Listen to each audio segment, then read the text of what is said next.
Look, isn't that Yi Zhe from class 2? He just awakened a summoner class card.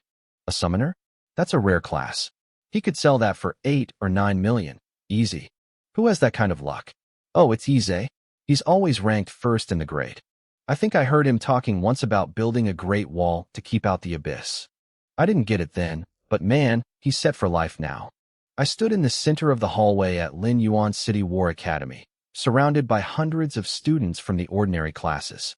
They were all on their tiptoes, trying to get a glimpse of me and the glowing card in my hand. Even the vice dean had rushed down to see me. He looked at me with a face full of fake concern. Student Yi Zhe, listen to me. Don't do anything impulsive. If you use this card, you can never change your class. Your future will be ruined. He knew I had top grades, but he also knew my family was poor. In this world, being a summoner meant spending a fortune. Every single summoned beast needed its own equipment and skills. The higher the level, the more it cost. It wasn't just about one pet. It was about an entire army. In this world of global class awakening, everyone got a class card at 18. You could use it to become a professional, or you could sell it. For kids like us in the ordinary classes, the rule was simple. If you pulled a rare card, you sold it. You used the money to buy a cheaper, high-floor class like a warrior or a shield bearer. That was the only way a poor kid could afford to grow strong. The vice dean really wanted me to sell. He probably wanted to give the card to a rich kid in the elite class. Student Yi Zhe, he said, pointing to a woman in a business suit. This is a representative from the Zhao family guild. They will offer you a fair price. The secretary smiled at me. Don't worry, Yi Zhe. The Zhao family will offer you 8 million for that summoner card. 8 million. The crowd gasped.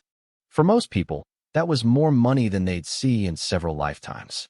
I looked at the card and then at the secretary. I felt like laughing. 8 million? I had done my research. Summoner cards were incredibly rare. There weren't many sales records, but they were worth at least 12 million.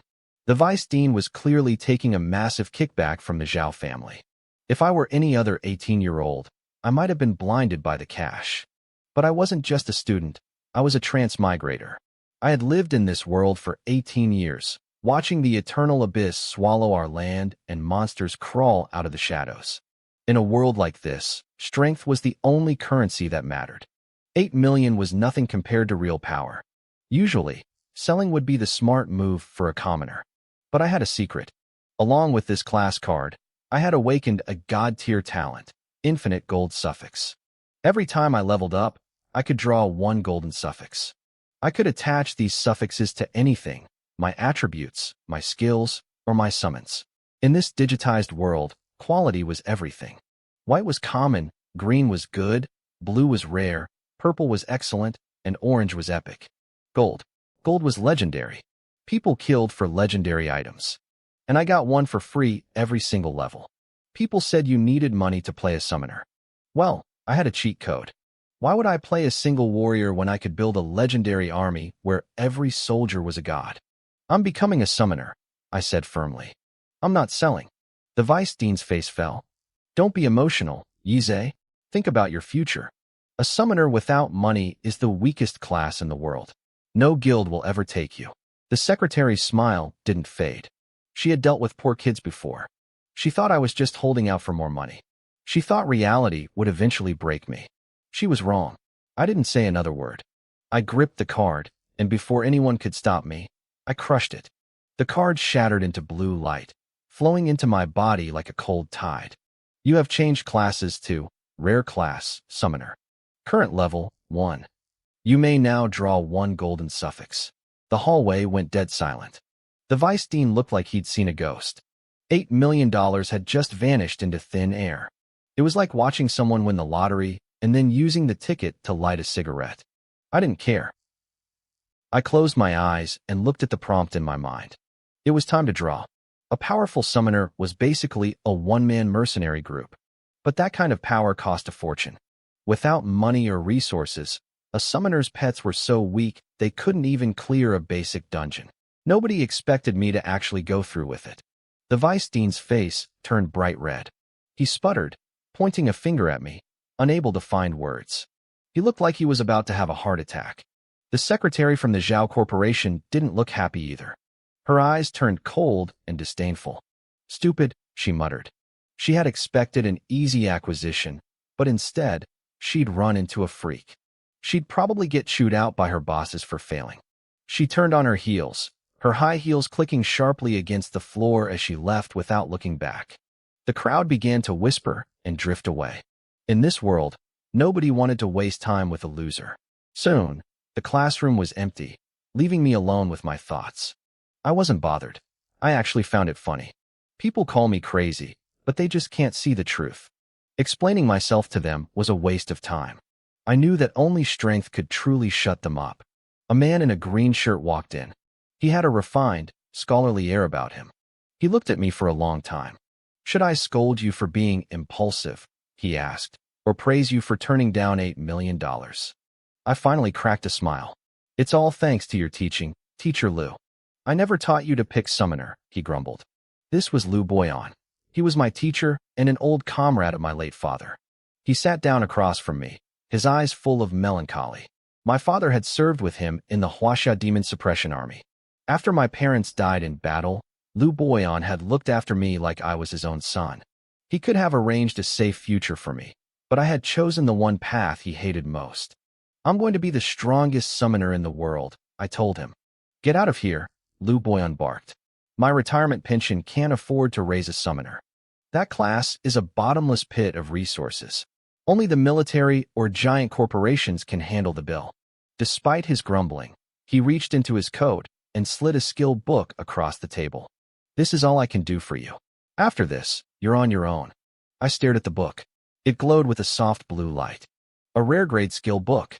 Usually, a level 1 summoner starts with a pathetic white grade slime. To get anything better, you either have to fight and contract a wild beast or buy expensive skill books. For a retired veteran like Liu Boyan, this must have cost a fortune. I felt a lump in my throat. I had lost my parents at 7, but I had been lucky enough to find a mentor like him. "Teacher," I started. "Don't get emotional," he said, waving his hand. "How about I just marry your daughter and become your son-in-law?" I joked. Liu Boyan's eyes widened. He swung a kick at me. "You take my skill book and then you go after my daughter?" I scrambled toward the back door, laughing. "I'm a good-looking guy, you know." He chased me, his movements much faster than they looked. "Get lost. That book is alone. Go to the novice dungeon. If you don't pass the national exam in 10 days, I'm sending you to the demon army as a laborer to pay me back." I didn't stick around to get hit. I bolted out the door, shouting back one last time, "I'm going to be the strongest." Once I was clear of the building, I looked at the book. Skill book, Iron-Eating Beast Summons. Quality, blue rare. It was a power-type summon. This was huge. A first summon is everything. If I had stayed with a basic slime, even a golden suffix might not have been enough to make it viable. I had planned to spend all my savings just to buy a green-grade book, but Liu Boyan had given me his best. I took a deep breath. I couldn't let him down. "Learn skill," I whispered. A prompt appeared. Asterisk your current spirit attribute allows for 1 contract. Replace slime with Iron-Eating Beast, asterisk. I checked my stats. Level 1. Strength 5, Stamina 6, Agility 7, Spirit 10. My spirit only allowed for 1 pet right now, and my class rank capped me at 3 total. I clicked Replace. Asterisk skill learned. You have obtained a new summon, Iron-Eating Beast, rare, that asterisk. I felt a shift in my summoner space. A black and white creature with a round, fuzzy belly appeared. I felt a soul link form instantly. It was level 1, with 10 strength and 8 stamina. Even at rare quality, its stats were only about equal to a standard warrior. This was why poor summoners struggled. They couldn't even clear a normal dungeon without high-quality pets. But I had something the rich kids didn't. I focused on the golden suffix I had drawn earlier, Tai Chi Grandmaster. In this world, traditional martial arts didn't really exist because of magical classes. But I knew how powerful they could be, especially at the Grandmaster level. A panda doing Tai Chi? That sounded interesting. I dragged the suffix onto the Iron-Eating Beast. A blinding light erupted from my summoner space. 2 notifications flashed in my vision, and my jaw nearly hit the floor. Suffix successfully applied. Summon, Iron-Eating Beast, rare, has evolved into Kung Fu Panda, epic. I stood frozen. The suffix hadn't just buffed the pet, it had triggered an evolution. It skipped right over the purple grade and went straight to orange epic. This was insane. If a rare pet could jump to epic with one suffix, what would happen when I started applying legendary suffixes to legendary beasts? I didn't just have a cheat code. I had the keys to the kingdom. I looked at my summoner's space, my heart pounding. If a rare beast could jump to epic quality this easily, what would happen when I started using legendary suffixes? I shifted my gaze back to my new summon. The panda had changed. He was now wearing a loose, flowing Tai Chi robe. He radiated a calm, peaceful energy, like a warm spring breeze. But he still had that same goofy, adorable expression on his face. Apparently, becoming a Tai Chi Grandmaster didn't stop him from being a panda. I pulled up his stat panel. Summon, Kung Fu Panda. Quality, Epic. Level 1. Attributes, Strength 28, Stamina 25, Agility 28, Spirit 23. Talent, Iron-Eating Beast, Rare. Bloodline, Tai Chi Inner Power, Legendary. Skills, 24 Style Tai Chi, Legendary, Max Level. Deflect Force, Legendary, Max Level. I stared at the screen. I thought reaching epic quality was impressive enough, but his skills and bloodline were all legendary, and they were already maxed out. It made sense, though. He was a Tai Chi Grandmaster. How could he not be a master of his own craft? His attributes were more than double what they were before. This was the true power of an epic beast. Suddenly, a notification pinged in my ear. Ding! Your contracted summon has received a massive upgrade. A portion of its attributes will now be shared with you. Your attributes have increased. Strength plus 10, Stamina plus 10, Agility plus 10, Spirit plus 10. I felt a surge of heat rush through my veins. Normally, summons only share power with their masters when their quality improves, but that rarely happens. Most people find it easier to just buy a higher quality pet than to evolve one. This kind of attribute feedback was something most students only read about in textbooks. Now, I had the strength and stamina of a high-level warrior. I didn't even need to fight personally, but the feeling of power was incredible. My confidence for the newbie dungeon skyrocketed. The newbie dungeon was an artificial zone created for high school students. It was restricted to anyone under level 9. It was meant to be a safe place to level up, since dying inside only cost you a bit of experience. But it wasn't free. Every entry required at least 50 energy crystals, which cost about 10,000 yuan each. For rich kids, 50 grand was pocket change. For an orphan like me, I only had one shot, the free entry provided by the military. I arrived at the South Campus entrance, where the dungeon portal glowed. The place was packed with students shouting for teammates. Need 4 more for a run. We've got free entries. Looking for 2 for a hard mode run. Gear and skills required. Any big shots carrying? I'm level 2. I'll listen to orders. I walked through the crowd, and several heads turned. Whoa, a summoner, someone whispered. Then they saw my basic clothes. Wait, isn't that Yizhe? The guy who turned down 8 million yuan just to pick the summoner class. The whispers turned into snickers. No one moved to invite me. They assumed I was stuck with a weak starter slime. To them, grouping with a penniless summoner was a suicide mission. I didn't mind. The crowd actually parted to let me through, giving me a clear path to the portal. Thanks, I muttered, walking calmly toward the entrance. What a weirdo, I heard someone say. Is he going in alone? Stop embarrassing the summoner class, a loud, arrogant voice boomed. It's not a path for people like you. I turned to see a young man decked out in expensive, high-tier gear. Standing next to him was the female secretary from the Zhao Corporation. The crowd immediately buzzed with excitement. It was Zhao Xian, the star of the elite class. Now that's a real summoner, someone shouted. Boss, take us with you. I realized who he was instantly. Zhao Xian, the son of the Zhao Corporation's chairman. I hadn't sold my professional card to them, but they clearly bought others to ensure he got the summoner class. Zhao Xian let out a smug laugh and summoned his pet. A massive wolf with glowing purple fur appeared, snarling at the crowd.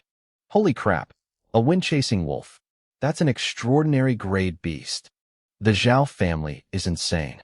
That thing costs 4 or 5 million yuan easily. Zhao Xian soaked in the praise, his eyes locking onto mine with pure malice. Before the class awakening, I had always been the top student in academics, leaving him in second place. He had spent years living in my shadow. Now, he finally had the money and the power to crush me. Go on, Yizhe, he sneered. Summon your little slime and show everyone what 8 million yuan was worth. I looked at him and smiled. This guy was a walking goldmine. If I didn't take him for everything he was worth, I'd regret it. You seem pretty confident, I said, keeping my hands in my pockets. Why don't we make this interesting? Let's have a bet. A bet? Zhao Xian laughed like I'd told a joke. The secretary leaned in and whispered to him. Young master, I heard his teacher bought him a rare tier skill book at the exchange. Zhao Xian's smirk widened. A rare skill? That's your confidence? You think that's enough to bet against me? If you're scared, just say so, I said flatly.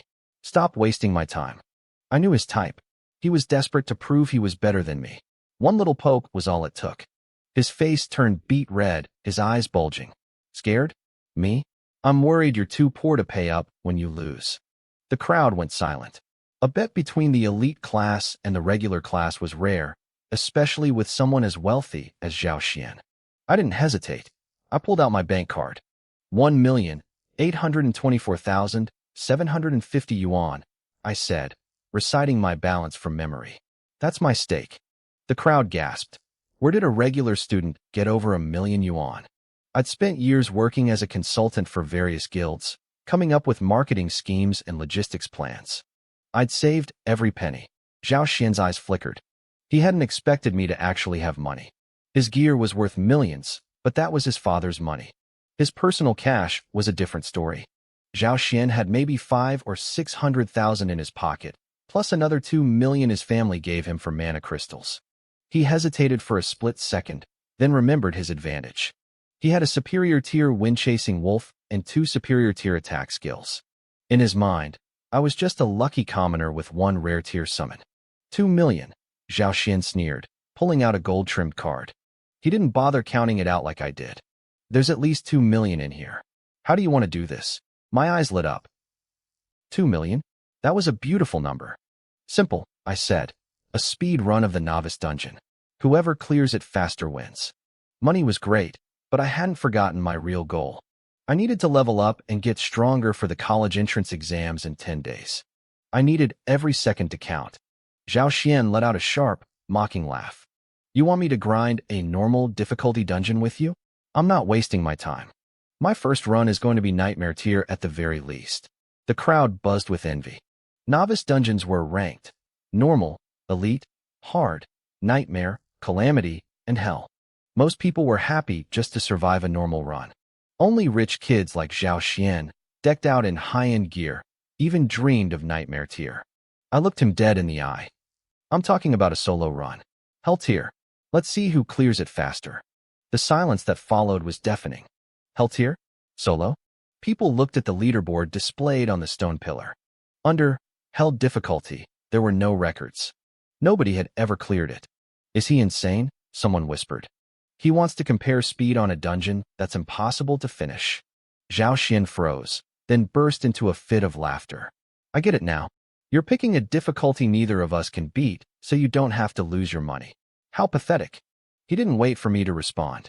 He signaled his secretary to bring over a notary robot, a specialized mechanical creation from the Academy's masters.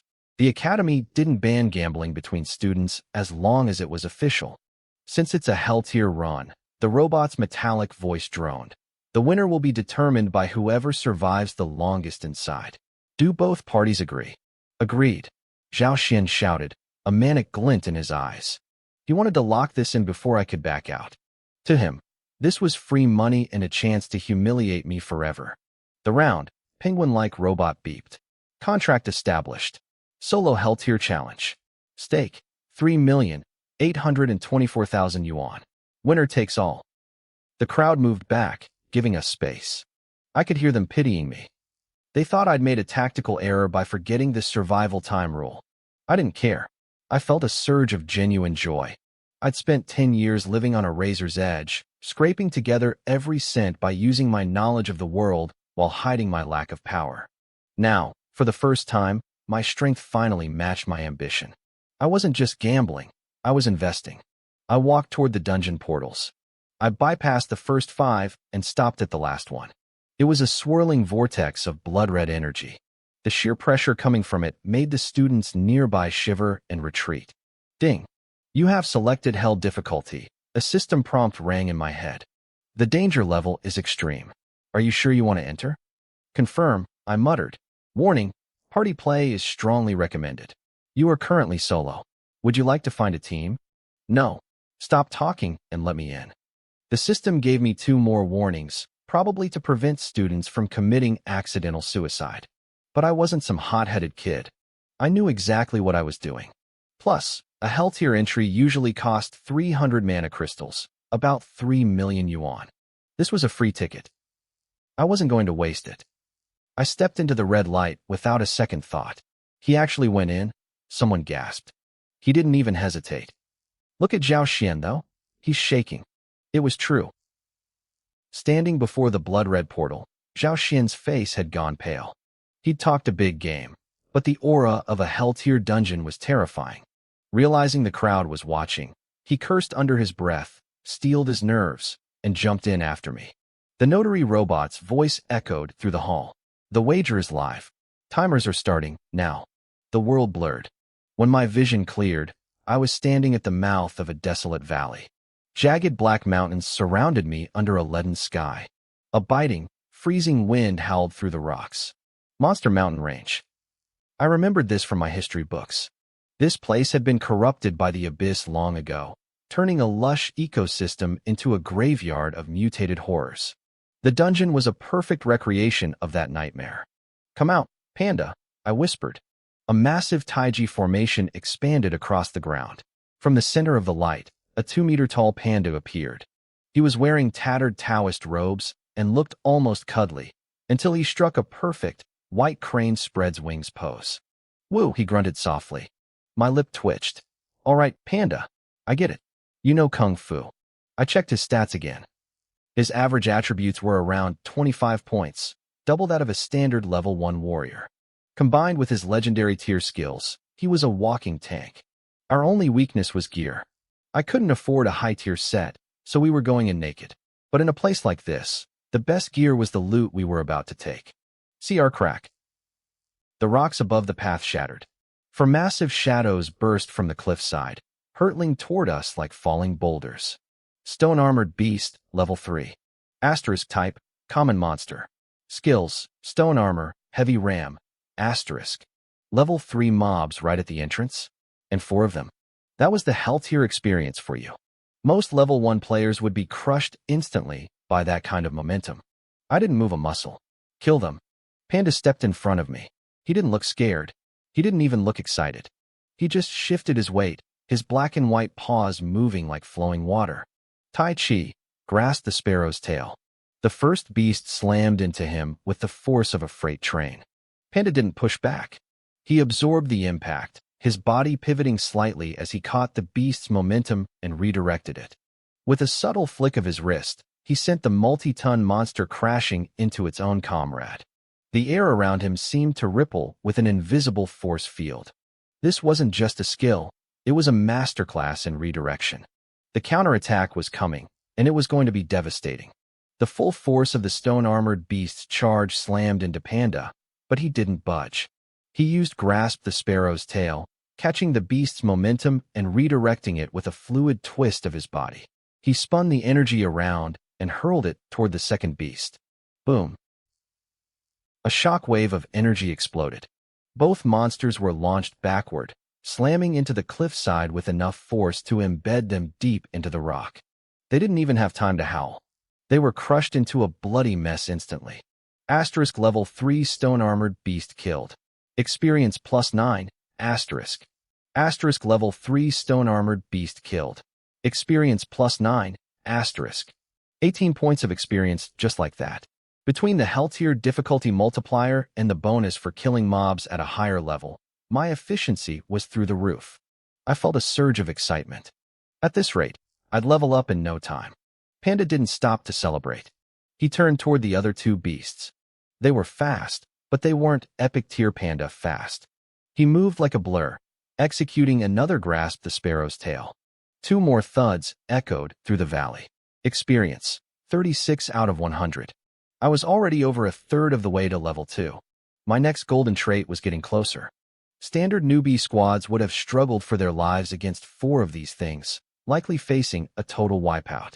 But Panda stood there, completely unscathed, slowly lowering his paws into a finishing stance. He looked like a grandmaster. Oh, look at all this loot, I muttered, walking toward the bodies. In dungeons, monsters are made of crystal energy. When they die, their bodies vanish, leaving behind the spoils. I saw 4 energy crystals, a skill book, and a piece of gear. Crystals sold for at least 10,000 yuan each on the exchange, so I'd already made 40,000. The book was Rockfall, a common Earth-type skill for mages. Then there was the gear, Great Rock Armor.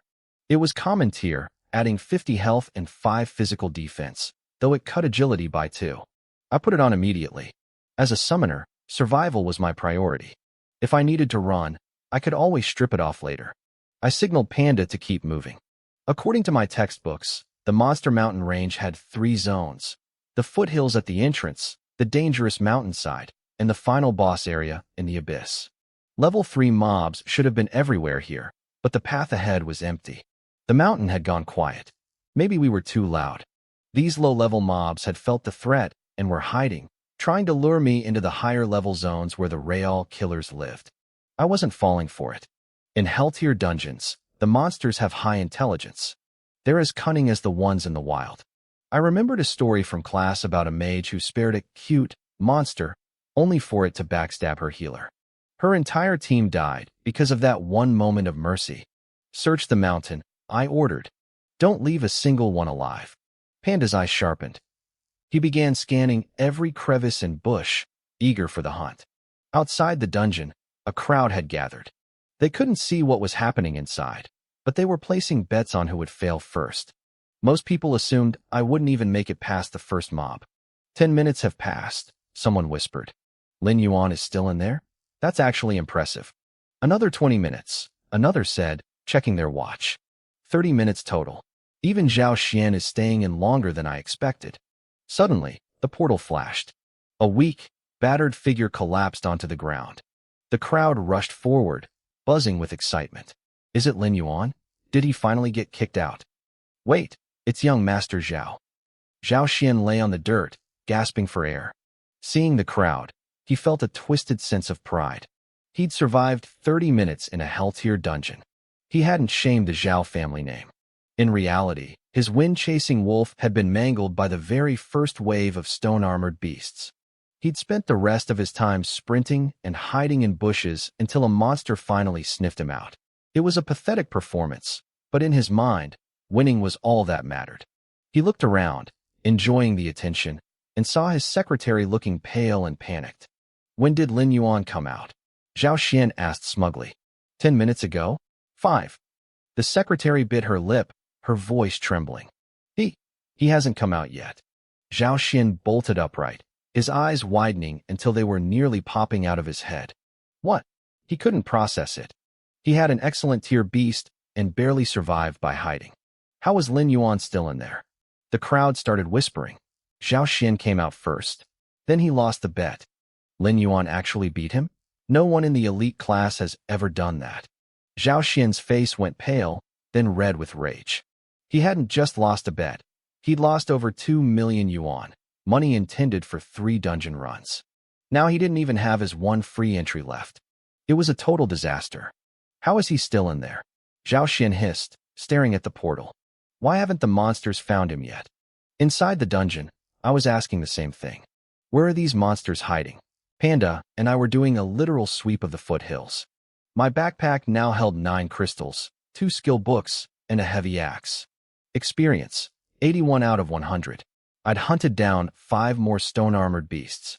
I wanted to hit level 2 before moving to the mountainside.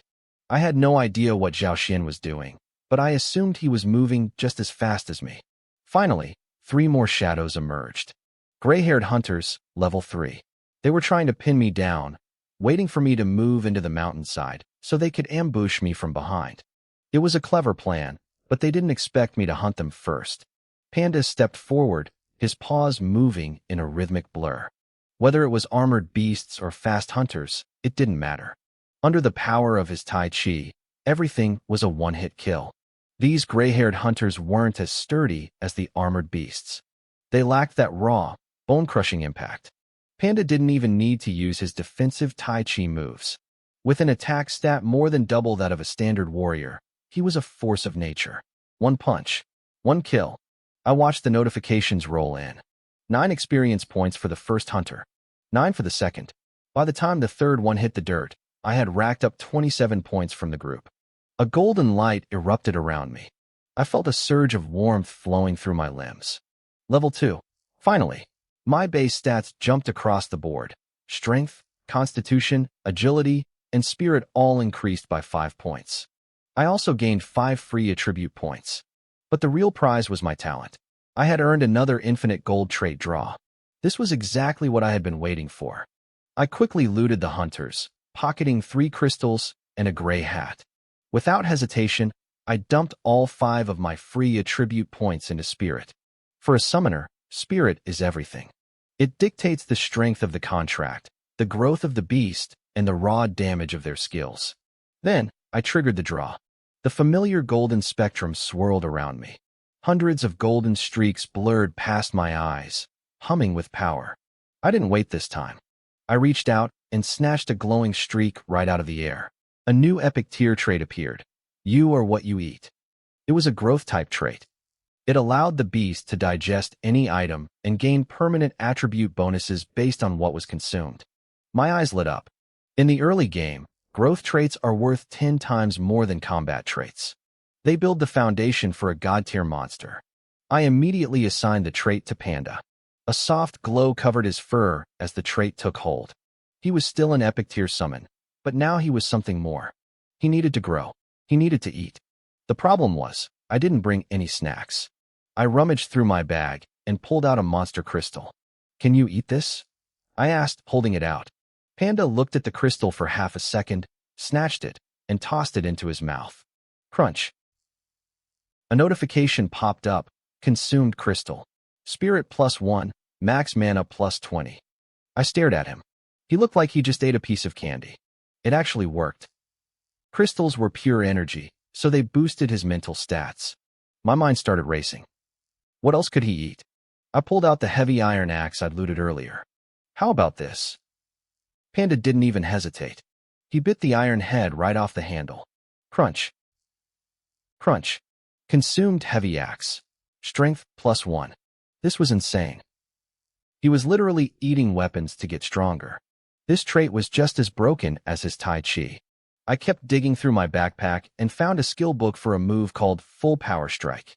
It was a consumable item, but at its core, it was still a book. Panda took the book, rolled it up like a burrito, and swallowed it in one go. Consumed skill book.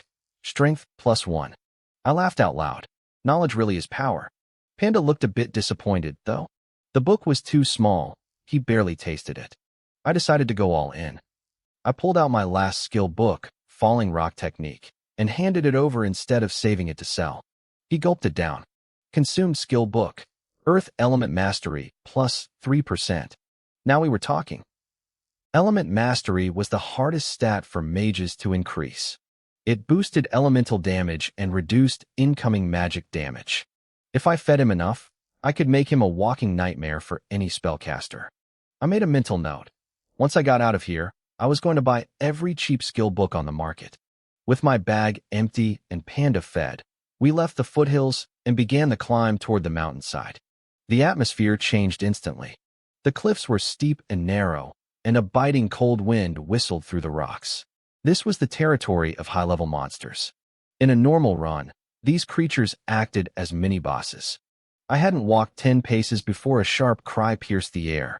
A streak of silver and blue flashed across the sky. It was a thundercloud hawk, level 5.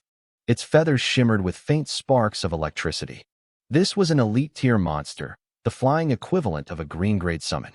Its combat power was double that of a normal beast. Flying types are a nightmare for early-level players. If a team doesn't have ranged attackers, it's an automatic wipe. Panda scratched his head, looking up at the bird circling high above us. He couldn't reach it. Don't worry, I said, eyeing the hawk. I'll bring him down to your level. I found a flat spot, laid down on my back, and flipped the bird a very clear, very universal middle finger. These dungeon monsters have tempers. The stronger they are, the more arrogant they get. Seeing a puny human mock, it was more than the hawk could stand. It screeched in rage, tucked its wings, and dove at me like a bolt of lightning. Panda, I said calmly, staying flat on the ground. If you don't stop him, I'm going to look very stupid. I wasn't actually worried. I knew what Panda could do. As the hawk neared the ground, Panda stepped in. His paws moved in a graceful, circular motion, the 24 styles of Tai Chi, cloud hands. He created a swirling vortex of energy that caught the air around the hawk. The bird's suicidal speed suddenly hit a wall of invisible sludge. It tried to pull up, but it was too late. Panda's massive paw came down like a fly swatter. Slap. The hawk hit the ground dead. 15 experience points. I was already nearly a quarter of the way to level 3. I stood up and brushed the dirt off my clothes. The hawk's body vanished, leaving behind a glowing blue book. A Thunderstrike skill book, fine grade. This was a tier higher than the basic books I'd fed Panda earlier. I didn't even look at the market value. I just handed it to Panda. He rolled it up and ate it. Consumed Thunderstrike. Agility +3, Lightning Element Mastery +6%. The higher the quality of the item, the better the stats. At this rate, Panda's attributes were going to leave everyone else in the dust. I checked his status screen. Asterisk Kung Fu Panda. Level 2. Strength, 41. Constitution, 35. Agility, 41. Spirit, 34. Asterisk. Most epic tier summons only gained about 10 points per level. My Panda was already sitting on stats that would make a level 10 warrior jealous. And we were just getting started. Panda's current attributes were insane. He had 3 times the stats of a warrior at the same level. In this world, the higher the quality of a summon, the more explosive their growth became. It was no wonder the big corporations and guilds spent fortunes to secure high-tier summons for their heirs. I started thinking ahead to the National College Entrance Exam. It was only 10 days away. Most students would still be under level 10 by then, with only a few geniuses reaching their first job advancement. If I could show up with 1 or 2 legendary tier summons, the look on their faces would be priceless. That exam determined everything: your future, your college, and your government subsidies. If I could break into the top 50 nationally, a top-tier university would cover all my expenses. And if I ranked even higher, the benefits were classified. As someone who hated wasting money, that was all the motivation I needed. But first, I had to level up. Going from level 2 to level 3 required 300 experience points. In a hell-tier dungeon, that wouldn't take long. I hadn't walked more than a few steps when 6 or 7 dark shadows flickered in front of me. These weren't like the low-level mobs from before. These were elite-grade monsters, ghost-tail wolves, level 5. They had thick fur, glowing green eyes, and a thirst for blood. Each one was as strong as a level 5 warrior, and they were pack hunters. A howl echoed through the valley. If there were more of them nearby, they'd be here in seconds. I couldn't let them swarm me. I only had 1 summon, and if the pack got too large, they might break through and get to me. Panda, go. Don't let them gather. Panda didn't hesitate. He charged. He used Tai Chi cloud hands, creating a field of internal force that pulled the entire pack into his rhythm. Their speed dropped instantly, their movements becoming sluggish as if they were running through water. Then, Panda unleashed his only area of effect skill, double peak, to the ears. He slammed both palms inward with a burst of Tai Chi energy. It was a perfect move, offense and defense combined. Since it was a max-level legendary skill, the power was terrifying. Boom. A shockwave erupted. Half the wolves were pulverized instantly. The other half were left dazed and stunned. Panda moved like a blur, finishing them off with a single strike each. Killed Ghost Tail Wolf. Experience +15. My experience bar jumped by a third. At this rate, I'd hit level 3 before I even reached the mountainside zone. I walked over to check the loot. 5 crystals, 2 pieces of equipment, and a skill book. I found a pair of Ghost Wolf leather boots that added 3 points to agility. I put those on immediately. The other item was a fine-grade bow. Since I couldn't use it, I fed it to Panda. Consumed Wolf Spirit Bow. Agility +1, strength +1, critical rate +3%. Then I picked up the skill book. My heart skipped a beat. It was a fine-grade summoner skill. Finding a book for your own class was rare, especially this early. Asterisk skill, summon ghost tail squirrel. Type, agility, asterisk. The quality didn't matter to me. With my system, I could add traits to make even a weak summon god tier. I needed an agility type scout to complement Panda's tanky, brawler style. My spirit stat was at 30 now, plenty high enough to support a second contract. Learn, I whispered. A small, nimble figure appeared in my summoning space. It was a tiny squirrel with razor-sharp claws and a distinctive black tail. I summoned it immediately. It landed on my shoulder, twitching its nose. I checked its stats. Level 2, with 11 agility. But the best part was its passive talent, keen perception. It could detect hidden enemies and traps from a distance. This was exactly what I needed to speed up my farming and avoid ambushes. Let's go, I said, feeling much safer. Level 3 in 1 hour. That's the goal. While I was deeper in the mountains, the atmosphere outside the portal had turned from shock to confusion. It had been 2 hours. How is Lin Yuan still in there? Someone whispered. It's a hell-tier dungeon. The monsters hunt you down. You can't just hide. The students looked at Zhao Xian. He looked miserable, but a glimmer of hope appeared in his eyes. The dungeon must be broken, Zhao Xian muttered, loud enough for others to hear. There's no way he's alive. The portal must have malfunctioned and trapped him inside. That's the only explanation. His secretary quickly nodded. Exactly. Young Master Zhao barely survived with an epic summon. How could a loser like Lin Yuan last 2 hours? It's a glitch. The rumor spread fast. People started calling for the academy dean or even the city lord to intervene. Meanwhile, at the city lord's manor, a powerful man slammed his desk. This was Lin Yuan's city's leader, a legendary 6th-rank hunter known as the King of Hunters. You're telling me my handcrafted beginner dungeon is glitching? He roared at his subordinate. I built that thing with top-tier abyss materials and soul laws. It's not an old TV you can just smack. What happened? The subordinate trembled. Sir, a student entered the hell-tier difficulty alone. A summoner. He's been in there for over 2 hours and hasn't come out. The city lord froze. Alone? Hell-tier? And he's just a fresh graduate?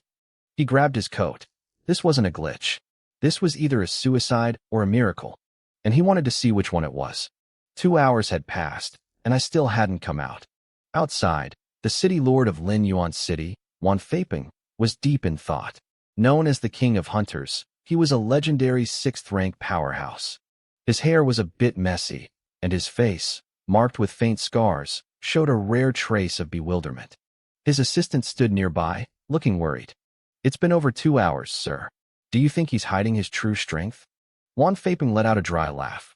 If it were one of those rich kids from the elite class, I'd believe it. But a kid from the regular class? Where would he get strength like that to hide?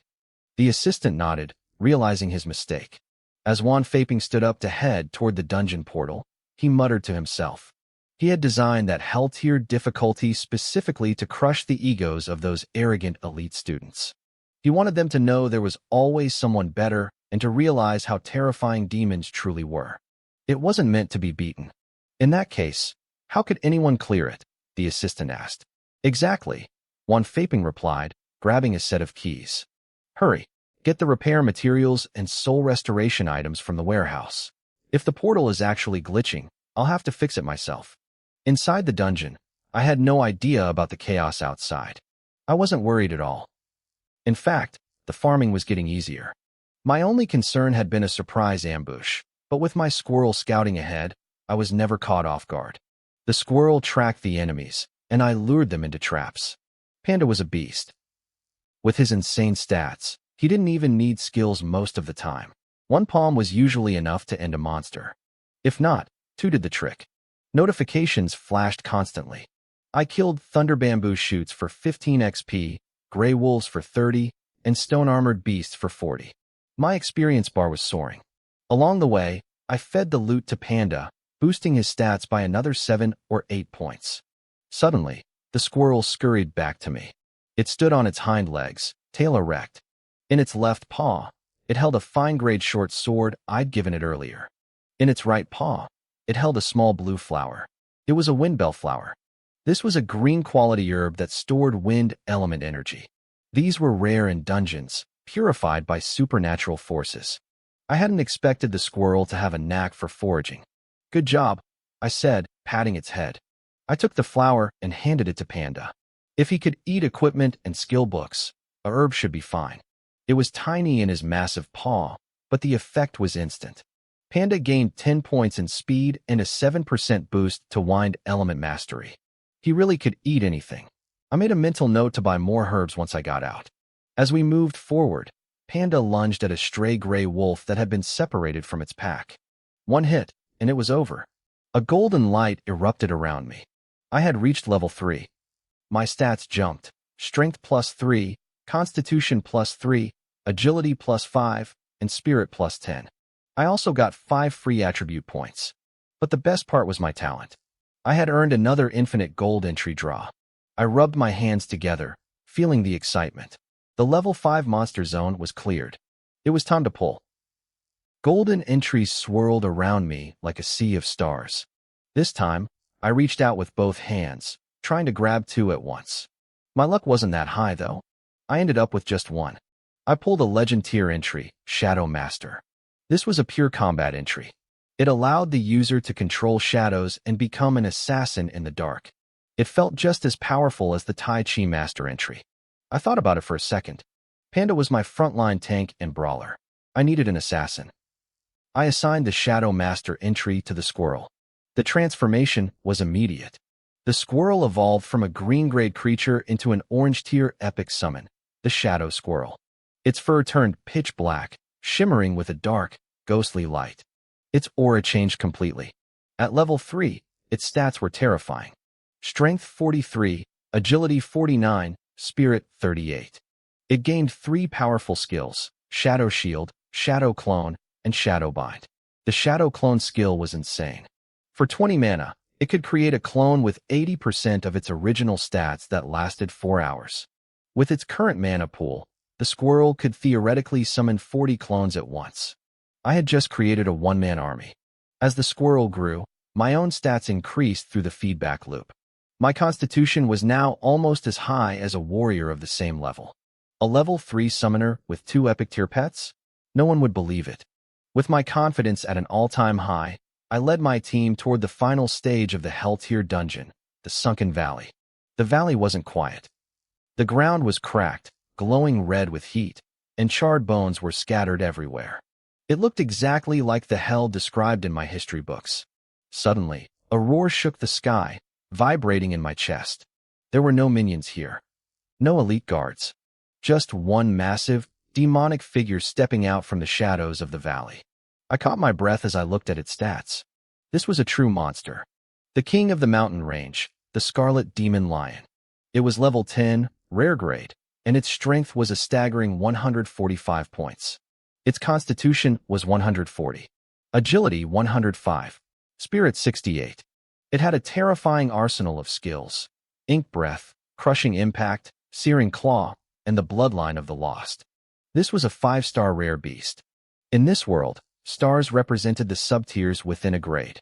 5 stars meant it was the absolute peak of the rare category. I stared at the Scarlet Demon Lion's attribute panel, and the truth finally hit me. I understood why no one had ever cleared the Hell tier difficulty. The stats were simply broken. The Monster Mountain range was a novice dungeon. Only professionals under level 9 could enter. But facing a boss like this, it had massive attack power, a deep health pool, and blinding speed. Even a full team of 4 level 9 experts would likely be wiped out by a single strike. I realized the dungeon designers hadn't intended for anyone to actually win. This wasn't a challenge, it was a death sentence. According to my history books, this Scarlet Demon Lion was the actual Beast King from the era when the Great Qin Dynasty first fought to reclaim the mountains. Its combat experience was legendary. The beast snorted, a gust of hot air rolling toward me like a furnace blast. As the final boss of the Hell tier, it hadn't seen a challenger in ages, let alone a lone summoner. But in that heartbeat of silence, a plan formed in my mind. It was risky, but I had to try. If anyone else had been there, they would have called me insane. One breath from that lion would turn me and my summons into ash. A level 3 summoner shouldn't stand a chance. But I saw a gap in its perfection. Squirrel, summon 20 shadow clones. Charge, I commanded. Creating 20 clones cost 400 mana, half of the shadow squirrel's current pool. No textbook would ever recommend such a reckless waste of energy. But the squirrel didn't hesitate. It unleashed its skill in a rapid-fire burst. 20 black blurs materialized and sprinted toward the lion. Panda, squirrel, stay back for now, I muttered, holding my main summons in place. The scarlet demon lion looked at the incoming swarm with pure disdain. It opened its massive jaws and unleashed ink breath. A wave of black fire erupted, incinerating all 20 clones instantly. I grinned. Success. It looked like a suicidal move, but it was a classic tactic from the games I played in my past life, baiting the cooldowns. As a top student at the War Academy, I knew the lore of these monsters by heart. Ink breath was the lion's only area of effect skill. Unlike the squirrel's clones, that breath had a long recovery time. Now that its crowd control was gone, it was my turn. Go, panda. Squirrel. The shadow squirrel moved first, sinking into the ground. This was Shadow Shield, a top-tier stealth skill that allowed it to merge with any shadow. The lion didn't care. It didn't even view my summons as a threat. It let out a low, rumbling growl. It had seen teams flee in terror just by looking at its stats, yet I was still standing there. The beast wanted to end this quickly. It lunged at Panda, its claws glowing with searing heat. But then, something impossible happened. The strike felt like it hit cotton. Panda's paws moved in a rhythmic, circular motion, catching the massive claw and redirecting the force. It was the ultimate expression of Tai Chi, using softness to overcome hardness. I watched, heart racing. This was it. The skill allowed Panda to neutralize and reflect 200% of the damage back at an opponent, provided the enemy's strength wasn't 10 times its own. Panda shifted its weight and pushed back with a sudden, explosive palm strike. The force caught the lion right on its skull. I heard the sickening crack of bone. The Beast King's eyes went wide, blood spraying as it staggered back. A normal attack would have barely scratched it.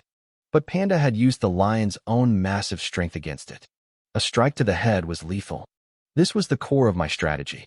Tai Chi couldn't stop a magic breath, but once that was gone, the lion's physical power became its own worst enemy. The scarlet demon lion collapsed, heavily wounded and trembling with rage. It was the king of the mountain range, yet it had been outplayed by a human. It tried to roar, tried to stand for one last desperate strike. Now, shadow bind. Shadows rose like chains, wrapping around the lion's limbs. In its prime, the beast could have snapped those bindings easily. But now, broken and bleeding, it couldn't move an inch. Damn you! The lion seemed to growl with its final breath. The squirrel formed a blade of pure shadow and drove it deep into the lion's eye.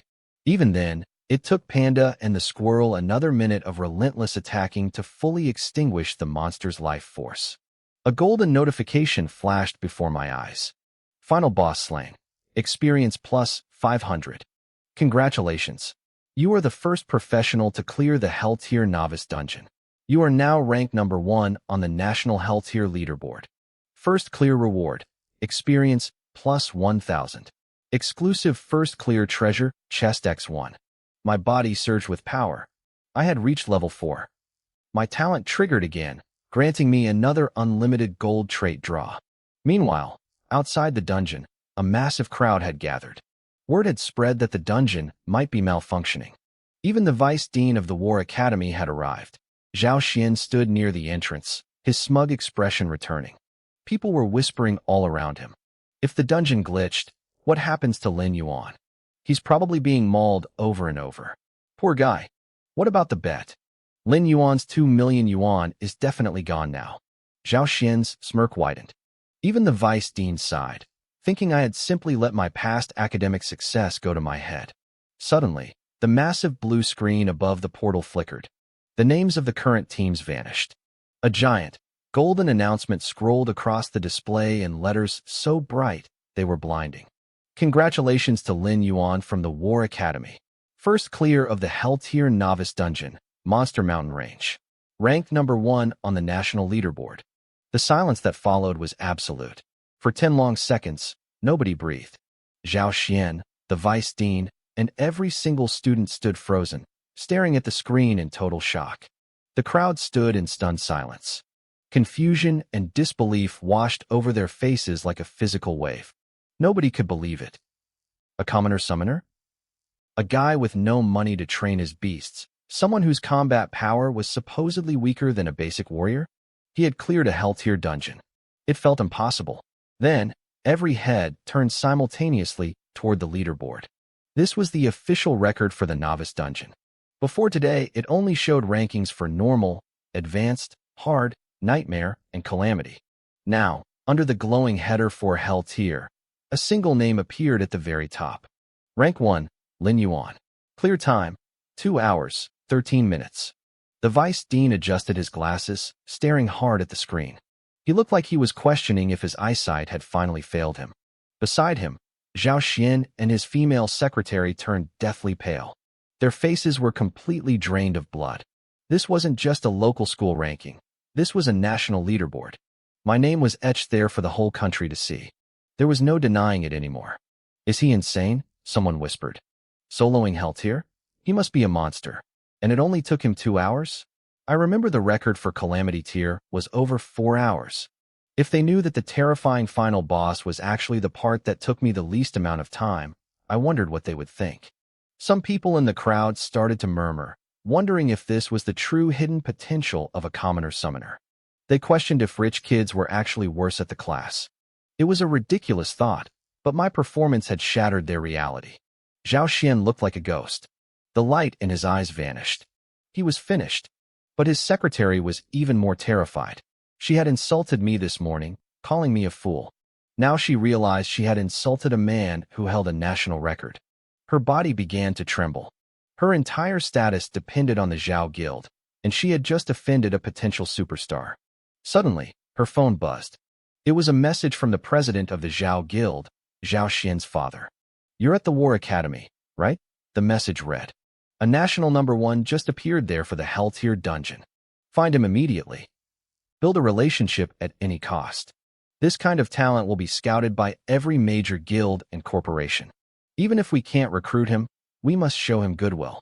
The secretary's scalp went numb. How was she supposed to tell her boss that she had spent the morning mocking the very person he wanted to bribe? Across the city, in the city lord's manor, Wan Feiping had just finished gathering the expensive materials needed to repair the glitched dungeon. His assistant burst into the room again, panting and frantic. Lord City Lord, you don't need to go. The dungeon isn't broken. Are you kidding me? Wan Feiping growled, his face darkening. No, that student didn't get stuck. He cleared it. He cleared the hell tier novice dungeon. It's on the national announcement. Wan Feiping, a powerful 6-tier hunter, froze for 2 solid seconds.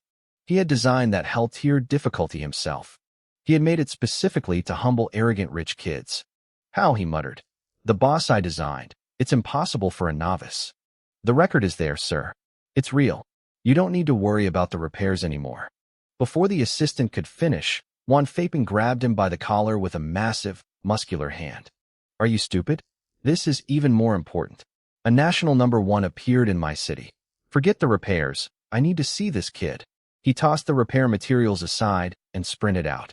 He was so fast he looked like a tank crashing through the manor's front gates. His assistant sighed, watching the dust settle. Sir, the academy is to the north. You're running south. Inside the dungeon, I was oblivious to the chaos outside. I was staring at the flood of notifications. The rewards for a first-ever hell tier clear were staggering. The dungeon would collapse in 10 minutes, so I moved quickly to check my loot. The boss, the Crimson Demon Master, had dropped 3 items. I also had 10 new mana crystals, bringing my total to 26. That was worth 260,000 yuan. Being a professional was definitely the fastest way to get rich. Next were 2 pieces of level 4 rare equipment. First was the Crimson Demon Blade. It had a massive 140% damage multiplier, plus 10 points to both strength and agility. Its special effect was the real prize. It ignored 30% of an enemy's defense. Second were the Crimson Spirit Bracers.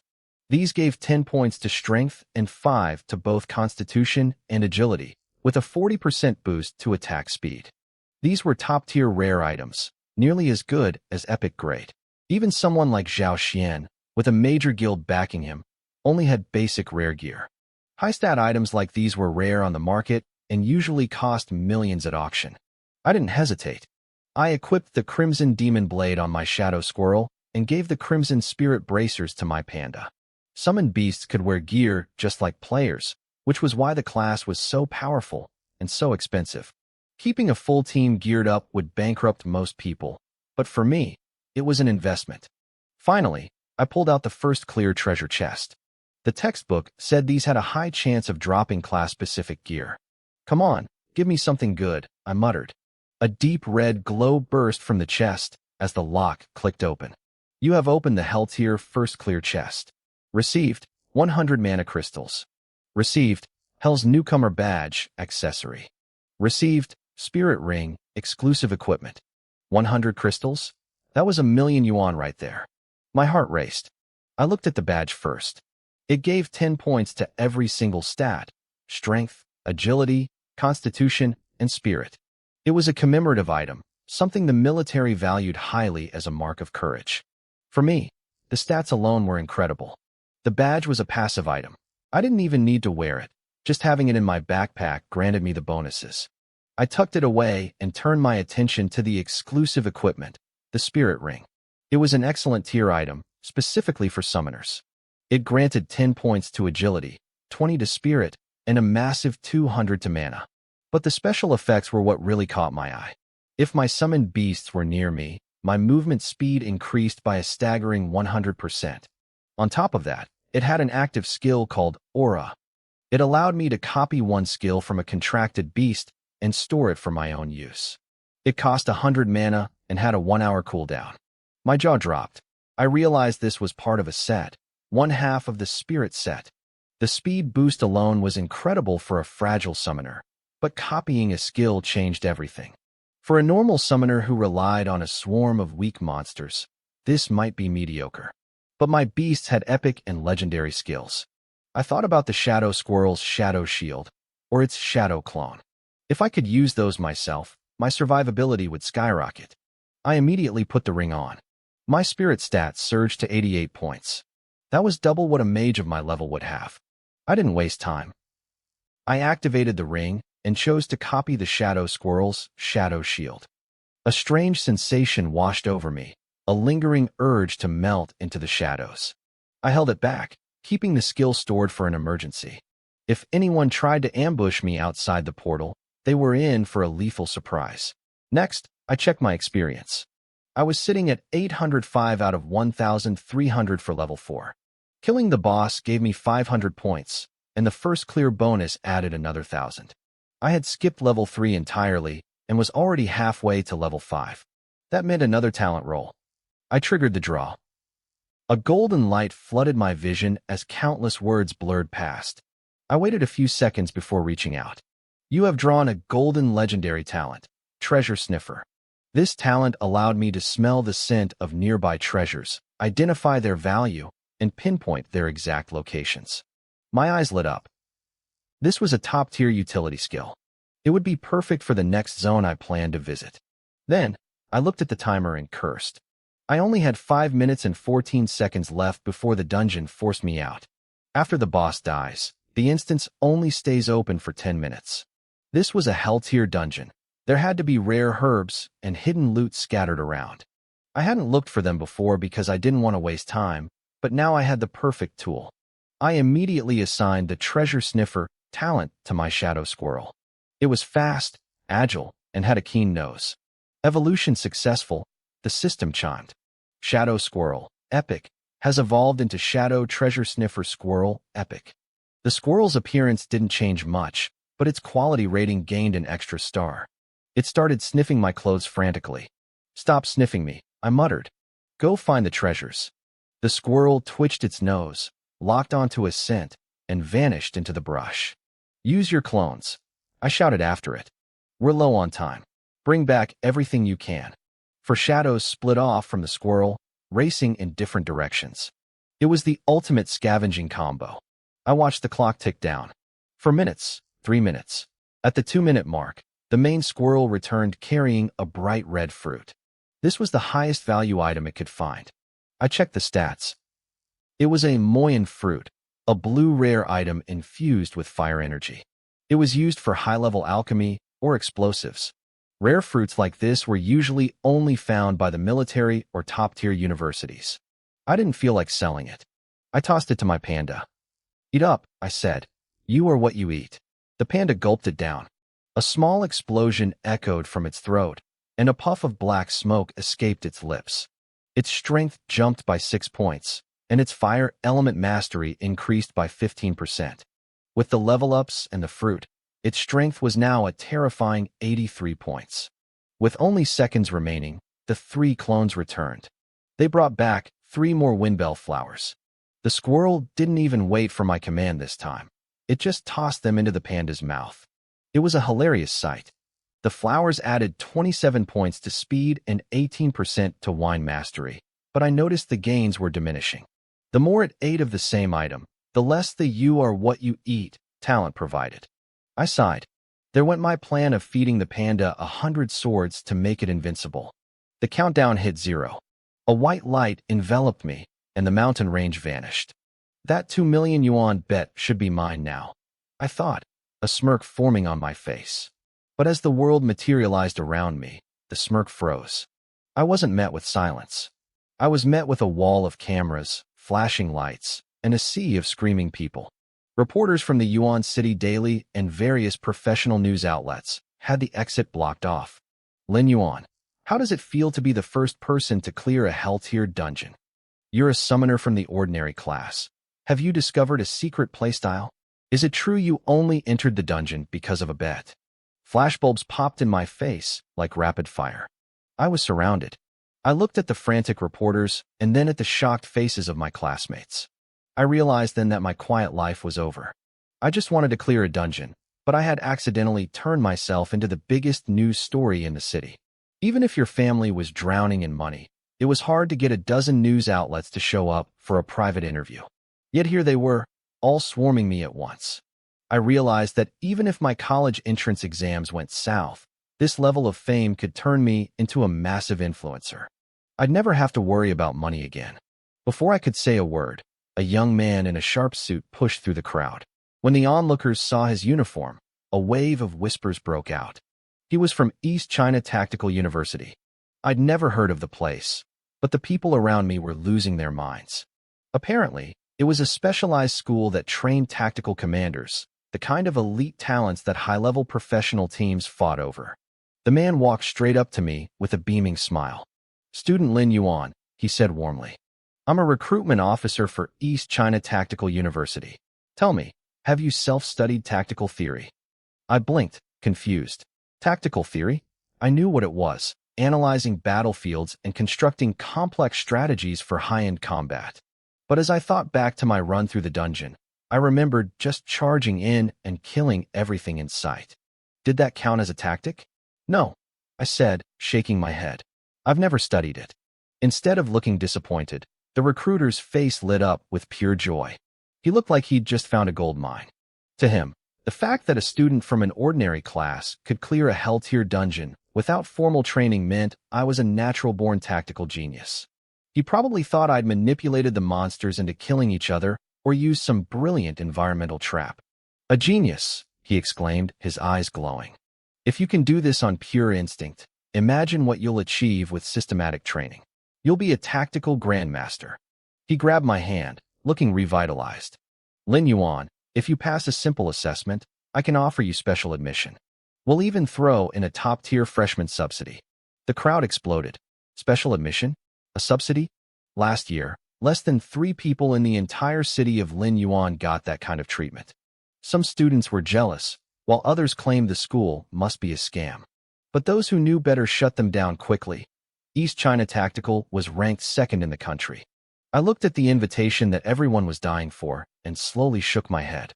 "I'm sorry, but I'm not interested in the tactical major." With the knowledge from my past life, I knew I could be a great tactician, but I wanted to be on the front lines. I wanted the thrill of the fight. Besides, if I wasn't fighting, how could I level up or draw new talents? The silence that followed was heavy with shock. People looked at me like I was insane. The recruiter didn't give up, though. He figured I was just young and stubborn. He handed me his business card and told me to call him if I changed my mind after the exams. He was clearly planning to snatch me up before any other school could. Suddenly, Zhou Wei, the school's vice principal, shoved his way forward. He looked desperate to claim my success as a win for the school. Lin Yuan. A tactical major is perfect for someone with your unique profession, he said, putting on a fake, fatherly tone. I glanced at him and didn't hide my disdain. I knew his type. A workplace parasite who took credit for others' work and played favorites with the elite classes. And you are? I asked coldly. His face froze for a second before he forced another smile. I'm Vice Principal Zhou Wei. Oh, I said, acting like I just remembered. Since I just set a new record for the school by clearing a hell-tier dungeon, I assumed there's a reward, right? He choked on his words. There was no official rule about rewards for dungeon records, but with all the cameras pointed at him, he couldn't say no. Of course, he stammered. I was satisfied with that answer, but I didn't want to waste any more time. I turned to leave, but a penguin-shaped fair play robot blocked my path. A holographic screen popped up, announcing the results of my bet with Zhao Xian. Zhao Xian failed. Time, 29 minutes, 36 seconds. Lin Yuan, success. Time, 2 hours. Winner, Lin Yuan. The robot dispensed a silver savings card. I took it, my heart racing when I saw the balance. 2.37 million yuan. Zhao Xian had said there was at least 2 million on it, but he'd left an extra 370,000. I guess rich kids really didn't count their change. The reporters turned into sharks the moment the result was confirmed. They started screaming for Zhao Xian, looking for a quote on how it felt to be the first elite student to lose a bet to an ordinary kid. But Zhao Xian was already gone, fleeing the scene in total humiliation. His female secretary followed close behind. She had orders from his father to recruit me at any cost, but with the press around, she couldn't exactly do her job. I used the chaos to slip away. I headed straight for the old faculty building to find my class teacher, Lu Boyan. I needed to share the good news, but more importantly, I needed to prepare for my next move before the college entrance exams. I reached her office, which was tucked away in a quiet corner. The sign on the door read, Abyssal Creature Investigation Department. I took a breath and pushed the door open. Lu Boyan was still hunched over her reports when I walked in. She didn't even look up at first. Back already? She teased. Did you give up on the novice dungeon? Don't tell me you failed to clear it. I felt a bit helpless. Ever since she retired from the military, my teacher spent most of her time handling investigations for the army. She rarely paid attention to school gossip, which was probably why she was still just a homeroom teacher instead of moving up the ranks. Teacher, I said, leaning against the doorframe. I heard a student just achieved the first Hell tier clear in the history of the academy.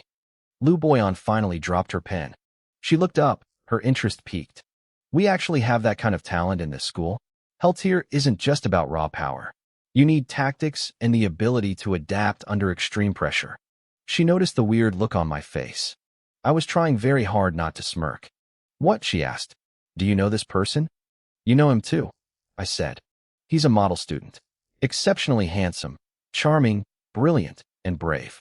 A true dragon among men. Lu Boyan stared at me for several long seconds. She knew me too well. I never praised anyone that much unless I was talking about myself. But she still couldn't bring herself to believe it. Wait, she stammered. I don't think I know a student like that. Come on, teacher, it's me, I said, cutting the act. Check your phone. The news is everywhere. She pulled out her phone and her eyes went wide. My face was plastered across every local news site. Some articles even mentioned her name as my mentor. How did you do it? She whispered. Her eyes were a mix of shock, pride, and genuine happiness. I started to explain, but she raised a hand to stop me. You probably had some stroke of luck or found something valuable that allowed you to clear it, she said firmly. Don't tell me what it was. Don't tell anyone. Keep your secrets safe. A wave of warmth went through me. I nodded. I understand, teacher. She let out a long breath, trying to process the news. But my next sentence made her blood pressure spike instantly. By the way, teacher, I want to go to the blighted lands outside the city.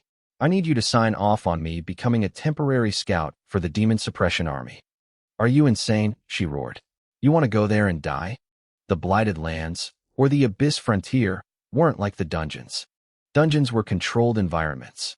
The frontier was a zone where the abyss was actively eroding our world. There were no game-like rules there, only terrifying, unknown demons. One mistake meant death. But my reason was simple. High risk meant high reward. Killing an abyss demon gave 3 to 10 times more experience than a dungeon monster. Plus, the military rewarded successful scouts. Most importantly, the treasures there were real, not generated by crystals. With my panda's treasure hunting skills, I could strike it rich. I didn't want to scrap for crystals like other students. I wanted the thrill and the loot. It's out of the question, Liu Boyan snapped. Scouts are the vanguard. Even the weakest demons there would shred a level 2 or 3 kid. I'm level 4, I countered. Almost level 5. Heltier gave a lot of XP. She looked surprised, but didn't budge. Still no? You need to be at least level 10 to be a scout. I know you're in a hurry, but don't rush this. I'll give you the crystals myself. Go run the novice dungeon a few more times. In 2 days, the school is hosting a massive group dungeon. You'll hit level 10 by the exams. I sighed. I didn't want her charity, and I didn't want to just barely reach level 10. The top 50 candidates in the country were usually level 12 or higher. Teacher, I said quietly, think back to your time. Before dungeons existed, how did people level up? She went silent.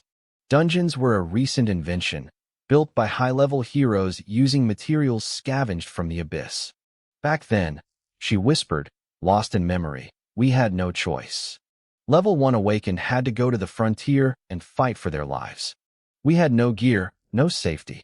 We lost 95% of our people to build the defense lines we have today.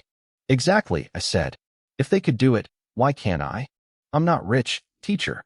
I can't keep buying dungeon entries. If I want to ace the exams, I have to take the hard path. She looked like she had a toothache. The army won't take anyone under level 10. But you're the head of the Abyssal Investigation Department, I pointed out. If you appoint me as a special investigator, I can bypass the level requirement and join the scout unit. She stared at me, stunned. How do you even know about that? I'm just highly motivated to succeed, I said. 10 minutes of silence later, I walked out of the office with a signed certificate in my hand. Tomorrow morning, 10 a.m., South Gate, she called out after me. It's the South Gate, not the North. And if you get into trouble, don't tell them you're my student. I headed toward the exit, whistling a tune. If I could farm the blighted lands, my level would skyrocket. I might even find some rare artifacts. My whistling stopped abruptly. A man stood in my path. He had messy brown hair, a scar across his face, and his clothes were rumpled. It was Wan Faping, the city lord of Linyuan. I recognized him instantly. I had made his city famous today, so it made sense he'd come looking for me. He just took his time getting here. Good kid, Wan Faping said, flashing a smile that was supposed to be friendly but looked more like a bandit's grin. I finally found you. Don't be scared, he added, noticing my expression. I'm the city lord, not a bad guy. I thought to myself that those two things weren't necessarily mutually exclusive, but I kept my mouth shut.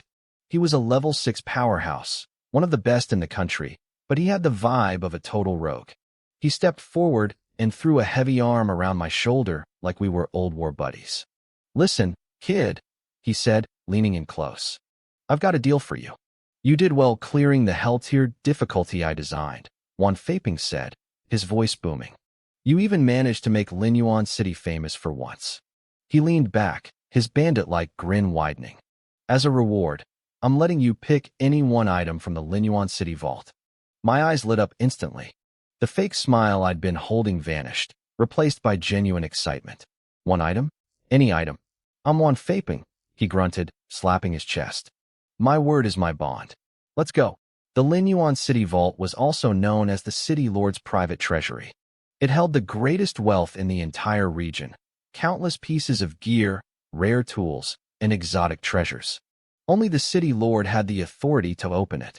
I knew I'd get a reward for my performance, but I didn't expect him to be this generous. As we walked toward the City Lord's manor, Wan Faping kept talking. Linyuan, It's been a long time since our city produced a real talent.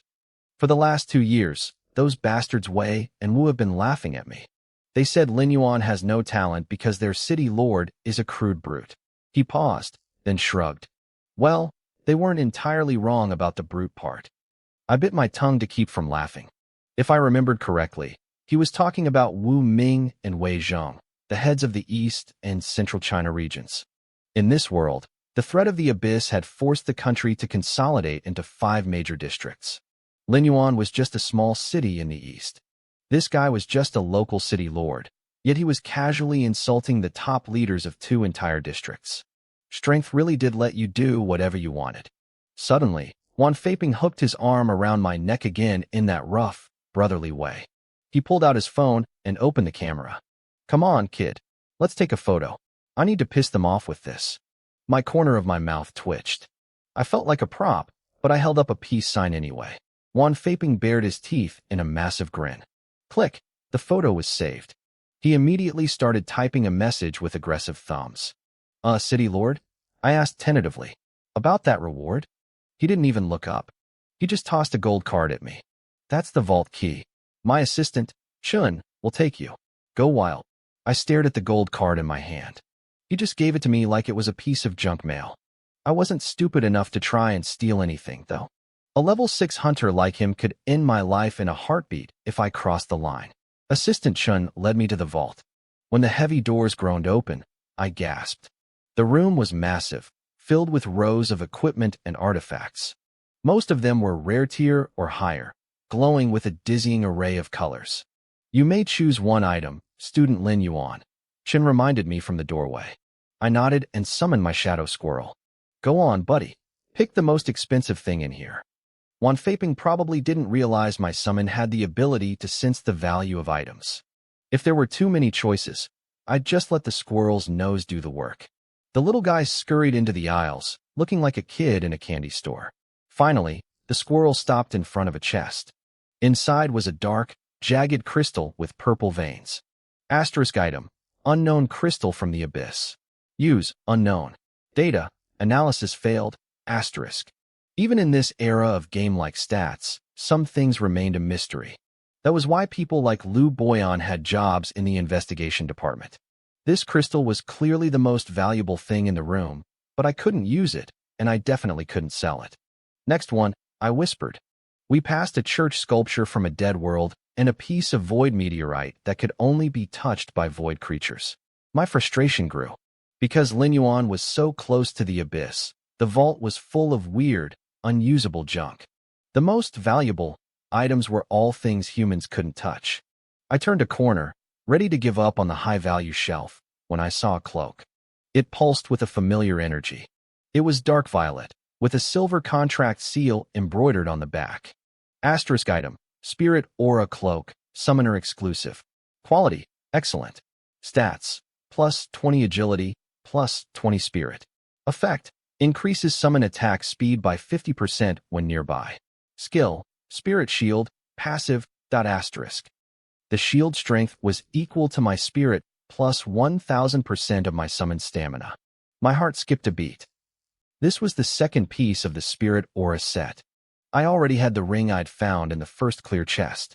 Exclusive sets were unique. Once a set appeared, no one else in the world could farm it. I never thought I'd find the matching piece here. This is it, I said, grabbing the cloak. I draped it over my shoulders. A notification flashed in my vision. Set bonus activated, 2 halves. Summon damage coefficient increased to 150%. My damage output just jumped by 1/3. But the real prize was the shield. With my spirit at 108, the panda's stamina at 67, and the squirrel's at 48, my passive shield hit a staggering 2,230 points. For a normal summoner, it wouldn't be that high, but my epic tier summons had insane base stats. I walked out of the vault feeling invincible. Wan Feiping was waiting outside, looking very pleased with himself, likely because he'd successfully annoyed his rivals with our photo. That cloak looks good on you, he remarked. It suits you perfectly. I froze. You knew I had the other piece of the Spirit Aura set. Had he specifically left this for me? Was this all a setup? Wan Feiping looked at me, confused. What set? I just meant that black cloak makes you look cool. Very edgy. I stared at him for a second, then sighed. Right. He was just being a gear snob. I left the manor as the sun began to set. It was 7:30 p.m. I headed home and opened a trading app to buy supplies. I needed bamboo for the panda and pine nuts for the squirrel. We were heading to the Blighted Lands tomorrow morning, and I needed them at peak performance. Even though summons can survive on pure energy, they still like to eat. Just as I was about to close my phone, a text message popped up. Asterisk, your bank account has been credited with 1 million yuan. Source: War Academy Elite Student Reward. Asterisk. My current balance sat at 5,194,750 yuan. The vice principal had come through with the promised academy reward, adding another million to my account. Honestly, I felt like he was being a bit stingy. Maybe it was because I'd just received an excellent tier piece of gear from the city lord, but 1 million didn't feel like as much as it used to. Still, I wasn't going to complain about free money. I immediately spent 60,000 yuan on a massive stockpile of bamboo and pine nuts. Then, I looked into buying some cheap gear to feed to my panda. My jaw dropped. A single rare tier item cost at least 700,000 or 800,000 yuan. Were they trying to rob me? I thought having 5 million made me wealthy, but in the world of high-level professional gear, I was still a broke loser. After a long internal struggle, I bit the bullet. I spent a fortune on 5 rare tier weapons. Tomorrow's journey into the Blighted Lands was too dangerous to take chances. If I didn't prepare, I wouldn't make it back alive. By the time I finished shopping, my account was back down to a cold 1.4 million. I told myself it was an investment. As long as I got stronger, I could always earn the money back. A short while later, a courier knocked on my door. He handed over a heavy package. Your trade house delivery, sir. I thanked him and took the box inside. It was incredibly heavy. A normal person would have struggled to carry it. I opened it and looked at the 5 weapons. Open wide, I told the panda. I stuffed the weapons into the panda's mouth one by one. It hurt my heart to see all that money disappear in a few bites, but the stat notifications made it worth it. Feeding him a great spirit hammer gave him 8 points of strength. A wind-walking sword added 2 strength and 2 agility. By the time he finished the warrior twin blades and the rest, his stats were terrifying. At only level 4, my Kung Fu Panda had 103 strength, 67 physique, 82 agility, and 54 spirit. Those numbers were higher than a level 10 warrior wearing a full set of gear. I felt a lot more confident about the Blighted Lands now. I climbed into bed and fell into a satisfied sleep. While I slept, Zhao Tian, the head of the Zhao Guild, was busy screaming at his son, Zhao Xian, and his secretary, Chen Qian. I had become the first person in the country to solo a hell-tier dungeon, and these two had managed to offend me. Zhao Tian was furious that he couldn't recruit me. Zhao Xian, however, looked surprisingly confident despite the scolding. Dad, don't worry about Lin Yuan. He's just a commoner summoner. The more beasts he summons, the more he has to feed. He'll never be able to afford his own growth. His future is limited. Even if he cleared that dungeon, I can still make him work for me. Zhao Tian calmed down slightly. Go on. A ticket for the Hell-tier dungeon costs 3 million yuan in spirit stones, Zhao Xian explained with a smug grin. Lin Yuan needs to practice, but he doesn't have that kind of money. I'll pay for his tickets. If he doesn't carry me, he doesn't get to enter. He'll become nothing more than a tool to help me level up. I'll sit back, soak up the experience, and surpass him in no time. Zhao Tian's eyes lit up. He loved the idea. Without money or a guild, I would eventually hit a wall where I lacked gear, skills, and resources. That's my son, Zhao Tian praised.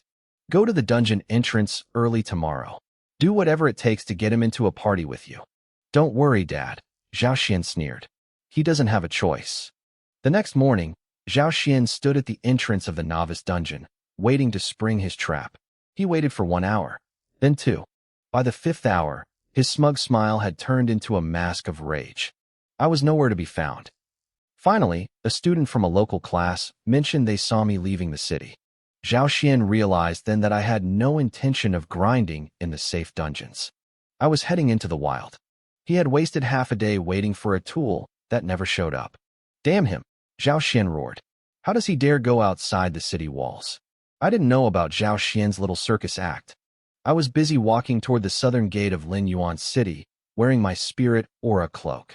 The massive walls separated the thriving city from the dangers lurking outside. This area was the closest human settlement to the abyss. The streets were lined with weapon shops, blacksmiths, and pharmacies. I stopped at a pharmacy to buy health and detoxification potions. Once you left the city, there were no safe zones. There was only the unknown and the terrors of the blighted lands. At the gate, soldiers from the Demon Suppression Army blocked my path. High school students aren't allowed to leave alone, one said. Go find a parent or a teacher to escort you. I was ready for this. I pulled out the credentials my teacher had helped me secure. Lin Yuan, Special Investigator for the Abyss Research Department. I'm on a mission. The soldiers' expressions immediately turned solemn. They snapped into a crisp military salute. Understood. We wish you a safe return. 2 guards stood at attention while the other 2 heaved open the heavy southern gates. I took a deep breath and stepped through. Outside was a different world. A vast, desolate wilderness stretched toward a horizon covered in a thin, eerie mist. The air felt heavy, almost suffocating. I hiked through nameless ruins, watching the city walls shrink behind me. After 20 minutes, I reached a hidden camp. It looked like a standard training ground, but deep inside, I saw the emblem of the Demon Suppression Army, the elite force China created to fight the abyss. I was heading for the Scout Battalion. The blighted lands were just beyond their camp, held back by their presence. Halt! 2 guards shouted as I approached. Identity check. This process was much stricter than at the city gate. They checked my retinas, my voice print, and finally, my power levels. Lin Yuan. Summoner. Level 4. High school student. Special Investigator.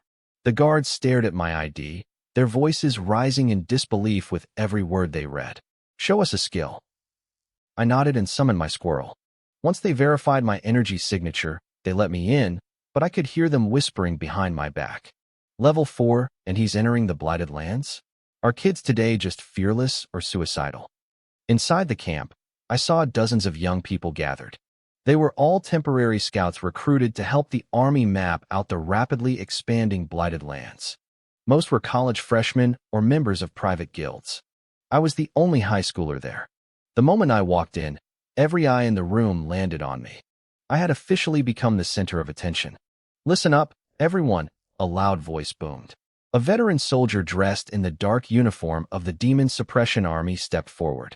This was Su Feng, the commander of the 1st Scout Battalion. He stood with a rigid posture that commanded instant respect. First of all, welcome to the opening of Blighted Land Number 19, Su Feng announced. The atmosphere changed instantly. People who had been lounging or chatting straightened up. We all knew it was time for business. Soldiers began moving through the crowd, handing out small supply packages to every recruit. I opened mine and looked inside. There was a distress flare, a detailed briefing on Blighted Land 19, and a temporary identification badge. Once you enter the Blighted Land, if you encounter a high-level demon, use that flare immediately, Su Feng warned, his eyes scanning the crowd. I, or other Rank 3 and Rank 4 officers, will handle the heavy hitters. Your job is simple. Clear out the low-level grunts. Any loot you find is yours to keep, or you can trade it in for military merit points. The mention of loot and merit points made the air thick with greed. People's eyes started to glow with excitement. I ignored the chatter and focused on the briefing.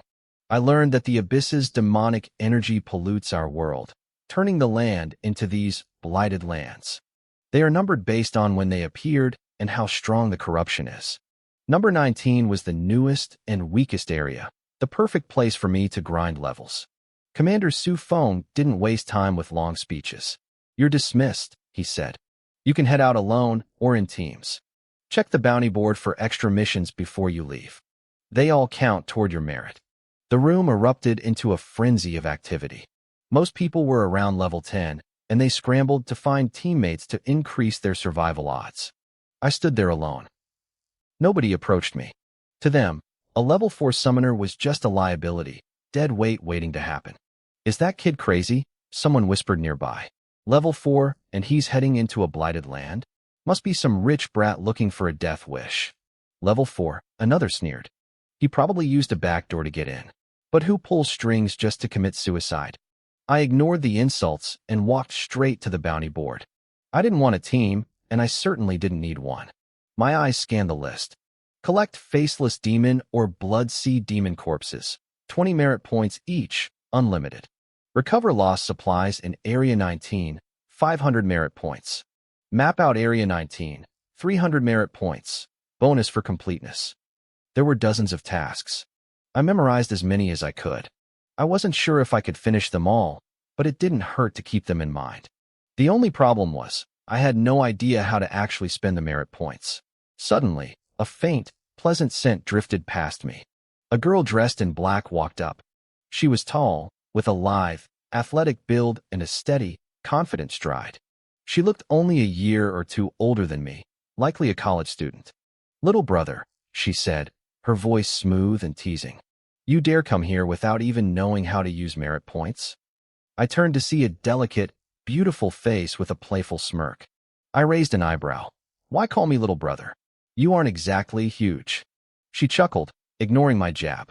"Listen, 1,000 merit points gets you into the first floor of the Demon Suppression Army's vault to pick a treasure. 2,000 for the second floor, 4,000 for the third, and so on. Or, you can just trade them for cash."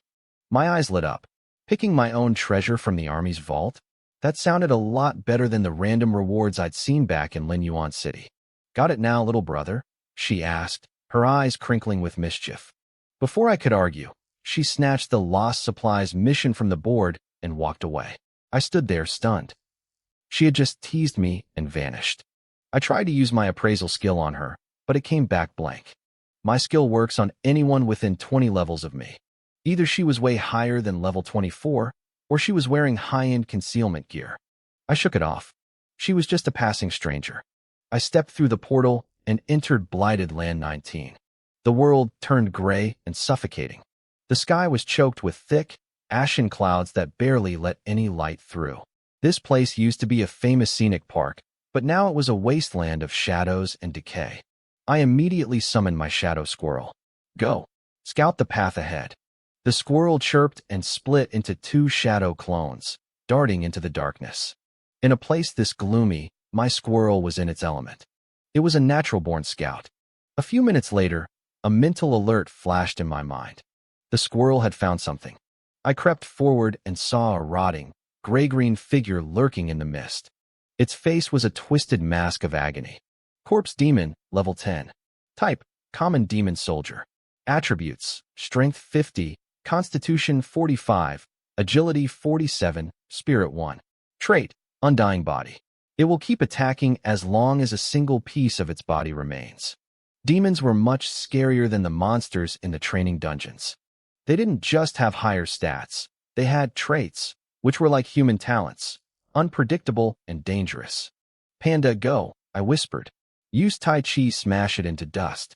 I wanted it pulverized so that Undying Body trait wouldn't matter. Thanks to my gear, Panda's movement speed was doubled and his attack speed was up by 50%. He blurred across the gray grass, his paw glowing with internal energy. Crack! The strike landed like a thunderclap. The corpse demon exploded. Most of its body turned to mist instantly, but a single, severed hand landed on the ground. Even detached, the hand began to twitch and crawl toward us, its fingers clawing at the dirt. I frowned. My stats weren't high enough to vaporize it completely in one hit. Nearby, a level 11 archer from another team happened to glance over. His jaw dropped. Holy, am I seeing things? That level 4 kid summoned just one-shot a level 10 corpse demon. His teammates didn't even look up. Shut up, man. A level 10 demon is a tank. We're level 10 and we struggle with them. No way a level 4 kid is one-shotting anything. You're hallucinating. The archer rubbed his eyes, starting to doubt himself. Back on the field, my shadow squirrel darted in. It drew its tiny blades and sliced the twitching hand into mincemeat. Asterisk killed corpse demon, LVL 10. Experience plus 90, asterisk. I grinned. 90 experience points for 1 kill? This was definitely the right place to be. The experience points here were several times higher than in the training dungeons. My leveling speed was about to skyrocket. I glanced at my experience bar. I was at level 4 with 895 points out of 1,300. I only needed 5 more corpse demons to hit level 5. Suddenly, I had an idea for maximum efficiency. Squirrel, I called out. Use your shadow clones to lure the monsters. Bring 5 of them together at once. Then I looked at my panda. Once they're bunched up, use dual wind ears. We're going for area of effect damage. A single punch might not vaporize a corpse demon completely, but a massive burst of AoE energy definitely would. Shadow Squirrel nodded obediently. Luring monsters was easy for him. The only problem was finding enough of them in one spot. Half a minute later, 5 corpse demons were lured from different directions, crashing into each other as they chased the shadow clones. Panda was already rubbing his paws together. He moved like a blur. Whoosh. His Tai Chi energy exploded outward. The internal force ripped through the 5 demons simultaneously, grinding them into fine dust before they could even twitch. Asterisk killed corpse demon X5. Experience plus 450. Asterisk. Asterisk ding. Your level has increased to level 5. Asterisk. I felt a surge of power. It hadn't even been 10 minutes since I entered this polluted zone, and I was already level 5. If the other high school students preparing for the college entrance exams knew about this, they'd die of envy. I dumped my 5 new attribute points into spirit, as usual. Then, the golden light returned. It was time for a new talent draw. I stood in the sea of shimmering gold cards, hoping for a combat-related trait. This place was full of unknown dangers, and the stronger I was, the better my chances of survival. I reached out and grabbed a card. You have drawn the golden legendary trait, Battlefield Legend. My heart skipped a beat. A battlefield legend? This trait represented a legendary existence with unparalleled combat experience and perfected techniques. In this world, the demon suppression army was stronger than average professionals because they had been baptized by the abyss. They had the veteran edge. This trait didn't just give me that edge, it surpassed it. I didn't hesitate. I assigned the trait to Panda. He was my frontline fighter. He needed those instincts more than anyone. Trait assigned successfully. Summoned Beast. Kung Fu Panda has evolved from Epic to Epic 6-star. In the Epic tier, 6-star was the absolute limit, just one step away from becoming a golden legend. His stats bloated instantly. His strength jumped from 113 to 153. His agility went from 92 to 142. But more importantly, he gained 2 new passive skills, Battle-Hardened and Legendary Fame. I checked the descriptions. Battle-Hardened reduced skill cooldowns and stamina consumption by 50%. It also dropped the effect of negative status ailments by 80%. Legendary Fame was even better. It was an aura. It increased the attack power of all nearby allies by 25% and attack speed by 40%. Panda's Tai Chi skills used to have a 1-minute cooldown. Now, 30 seconds. His stamina was basically doubled. I looked at my own status bar and saw the Legendary Fame buff active. Then, I looked at the spirit ring on my finger. A wild thought crossed my mind. Could I use the ring to copy Panda's aura and stack them? I raised my hand. Copy, Legendary Fame. Asterisk skill copied successfully. Replacing existing aura skill, asterisk. I checked my status again. My jaw dropped. I had 2 separate buffs, one from Panda and one from myself. The bonuses stacked. I now had a 50% attack boost and an 80% attack speed boost. Time to grind, I muttered. My killing speed was about to become legendary. While I was deep in the mountains turning demons into dust, the atmosphere back at the Scout Battalion camp was tense. Commander Su Feng sat in the command tent, surrounded by clerks monitoring life sign monitors. They couldn't track the monsters, but they could track the progress of the scouts. On a virtual sand table, dozens of light dots representing the scouts were slowly crawling forward. This Zone 19 is tough, Su Feng grumbled, rubbing his chin. The first wave of demons is slowing them down. They're moving half as fast as the teams in Zone 18. He watched the map. Some dots were stalled. Some were even retreating, pursued by monsters. He sighed and shifted his gaze to the far edge of the map. Suddenly, he froze. One single light that was screaming across the terrain. While the other scouts had only pushed a few hundred meters, this had traveled nearly 5 kilometers into the heart of the polluted zone in just 1 hour. It was moving 7 or 8 times faster than the professional teams. And it was alone. Su Feng rubbed his eyes, certain the machine was broken. But the dot kept moving, deeper and faster than even the most elite veteran scouts. He slammed his hand on the table, pointing at the screen. Who is this? Check the ID tag. Who the hell is this person?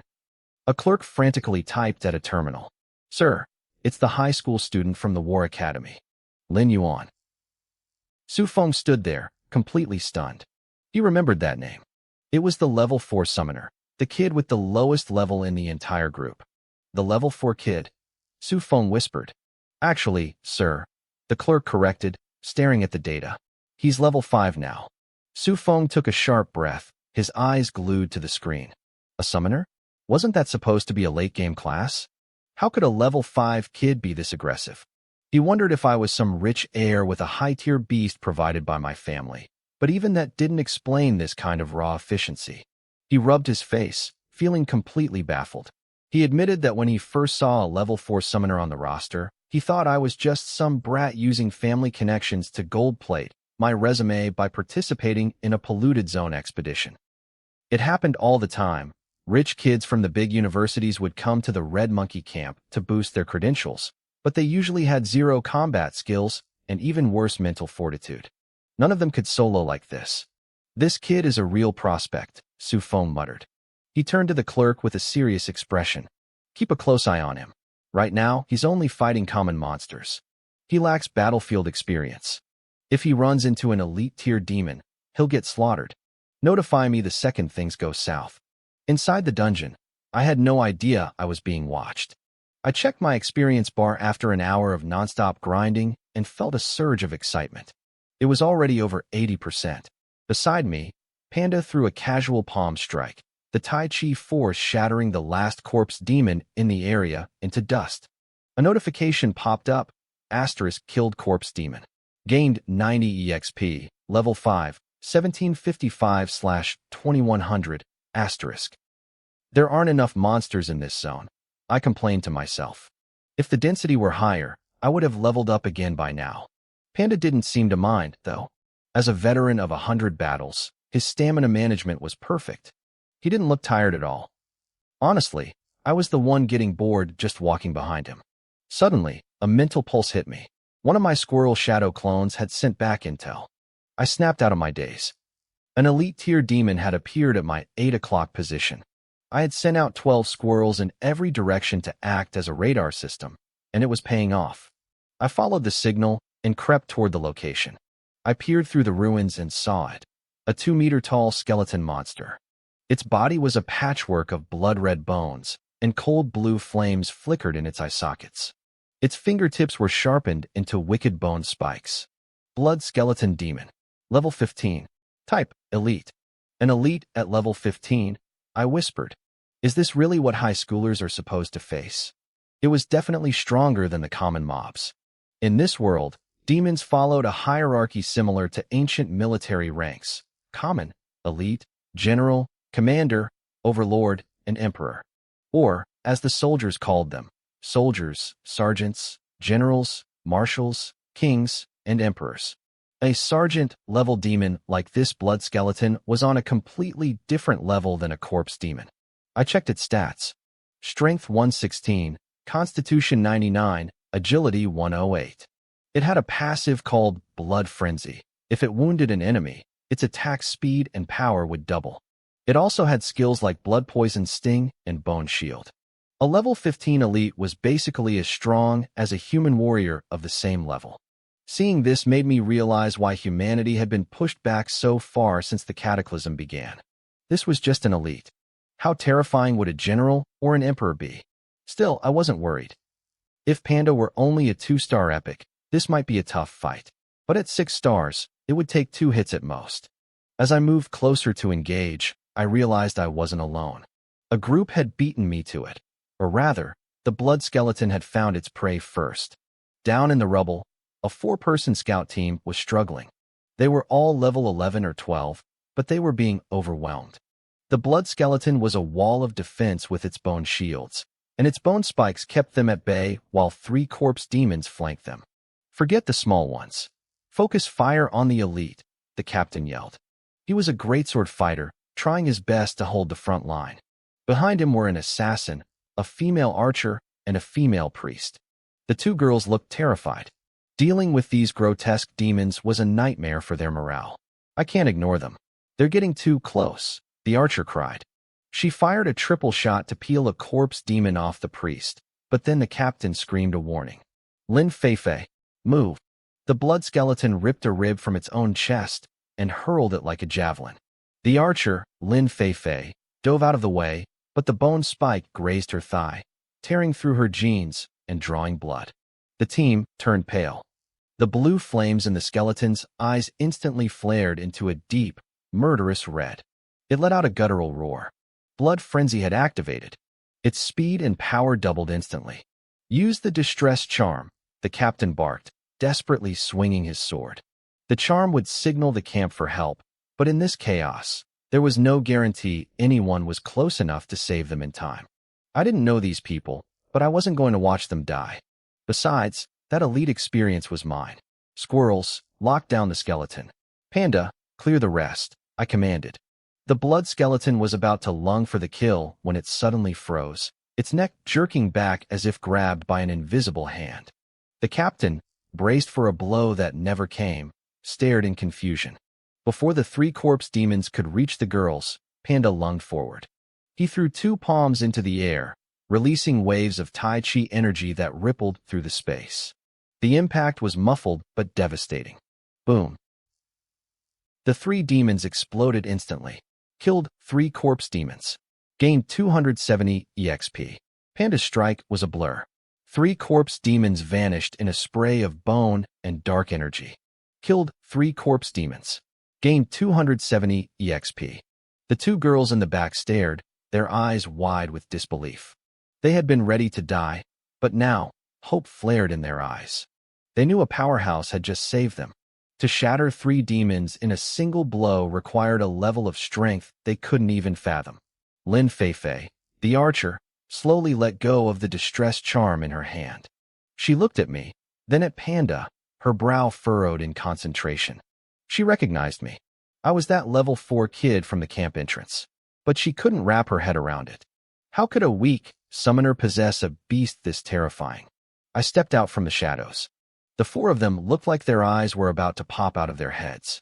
It's him, the captain whispered. The high schooler. He really is a summoner. I didn't blame them for being shocked. Not many people come to the contaminated zones alone, especially not at level 4. But I didn't have time for small talk. My eyes were locked on the blood skeleton. It was time to finish this. Watch out, the captain yelled, his voice cracking with panic. It's in a frenzy. Get back. I didn't move. Neither did Panda. With his legendary buffs active, Panda's attack speed was nearly doubled. He lunged forward, his movement leaving a faint trail of afterimages. He swung a single palm, infused with the heavy weight of Tai Chi energy. Crack. The skeleton's head shattered into a cloud of white splinters. The red glow in its eye sockets flickered and died instantly. Silence fell over the clearing. Lin Feifei and her team looked like they were having a collective stroke. A level 15 elite, the thing that almost wiped them out, had just been slapped to death by a level 5 summon. A warm surge of power flowed through my veins. Killed elite monster, blood skeleton. Gained 375 EXP. Level up. You are now level 6. Talent triggered. You have gained 1 infinite golden trait draw. I wasn't surprised. With Panda's current stats, anything less than a one-shot would have been a disappointment. I walked over to the remains and swept the loot into my bag, for crystals and a piece of blue-tier gear. I even grabbed the skeleton's body. It was worth 20 military merits back at camp. I wasn't about to let money rot on the ground. The captain, a man named Hushan, walked up to me and gave a respectful bow. Thank you for the save, expert, he said. He didn't care that I was younger or technically a lower level. In this world, strength is the only currency that matters. He told me they were from the East China Hunters Guild. I recognized the name. They were a top-tier organization, nearly as powerful as the Zhao family. Have you seen any more elites around here? I asked. The experience from that skeleton was massive. If I could find a few more, I'd hit level 7 in no time. Hushan gave me a bitter, helpless smile. Most teams were praying to avoid elites, and here I was, hunting them like rare collectibles. If we had run into another one, we wouldn't be standing here, Hushan admitted. I nodded, realizing they couldn't help me. Hushan took the hint and gathered his team to leave. Before they vanished into the trees, Lin Feifei turned back and waved. I'm Lin Feifei. If you ever need a hand, look me up. I gave a non-committal wave back. I preferred working alone. Once they were gone, I sat down to rest. I pulled out some bamboo for Panda and a handful of pine cones for the squirrels. While they ate, I checked the new gear. Bloodbone armor, rare. It was level 10 assassin gear with a solid defense boost and a lifesteal shield effect. It was a great piece of equipment, but I couldn't wear it yet. I tossed it into storage for later. I needed to level up faster. Time for the main event, I whispered. I triggered the level 6 reward. The familiar sea of golden light swirled around me, faster and brighter than before. A golden icon shaped like a glowing eye stopped in front of me. You have drawn a legendary trait, Eye of Insight. My heart skipped a beat. This trait allowed me to see through illusions, analyze enemy stats, and read an opponent's skills before they even used them. For a summoner who needed to control the battlefield, this was God tier. Most traits went to my summons, but this one felt different. I focused my mind and applied the trait to myself. I felt a sharp, cold sting in my eyes, and then the world transformed. Everything was sharper, clearer, and full of hidden data. I wasn't just a summoner anymore. I was the master of the board. The Eye of Insight trait was a success. It worked on me perfectly, though it didn't provide any raw stat boosts. I checked my talent panel and saw the new icon pulsing there. A flood of understanding washed over me, explaining exactly how the trait functioned. It wasn't just a skill, it was a fundamental shift in how I perceived reality. I decided to test it immediately. I focused my gaze on a small crater nearby, a mark left behind by Panda's Tai Chi shockwaves. My pupils shifted to a brilliant gold. A torrent of data flowed through my vision, manifesting as thin, golden threads weaving through the air. A notification box popped up next to the crater. It described the hole as a minor depression caused by residual internal energy. It was incredible. Normal scouts could only use appraisal skills on players or monsters, but the Eye of Insight let me analyze everything, even the grass and the dirt. Nothing could hide from me now. I turned my head, scanning the battlefield. Text floated over the scuffed earth. Combat traces detected. Blood Sea Demon engaged with human professionals. Blood Sea Demon deceased. My heart raced with excitement. I felt like the world's greatest detective. If I could get back into the city's treasure vault now, I could probably identify every unknown item in the room with a single glance. Information was power, and in a place like this, it was the ultimate weapon. Then, my eyes caught something else.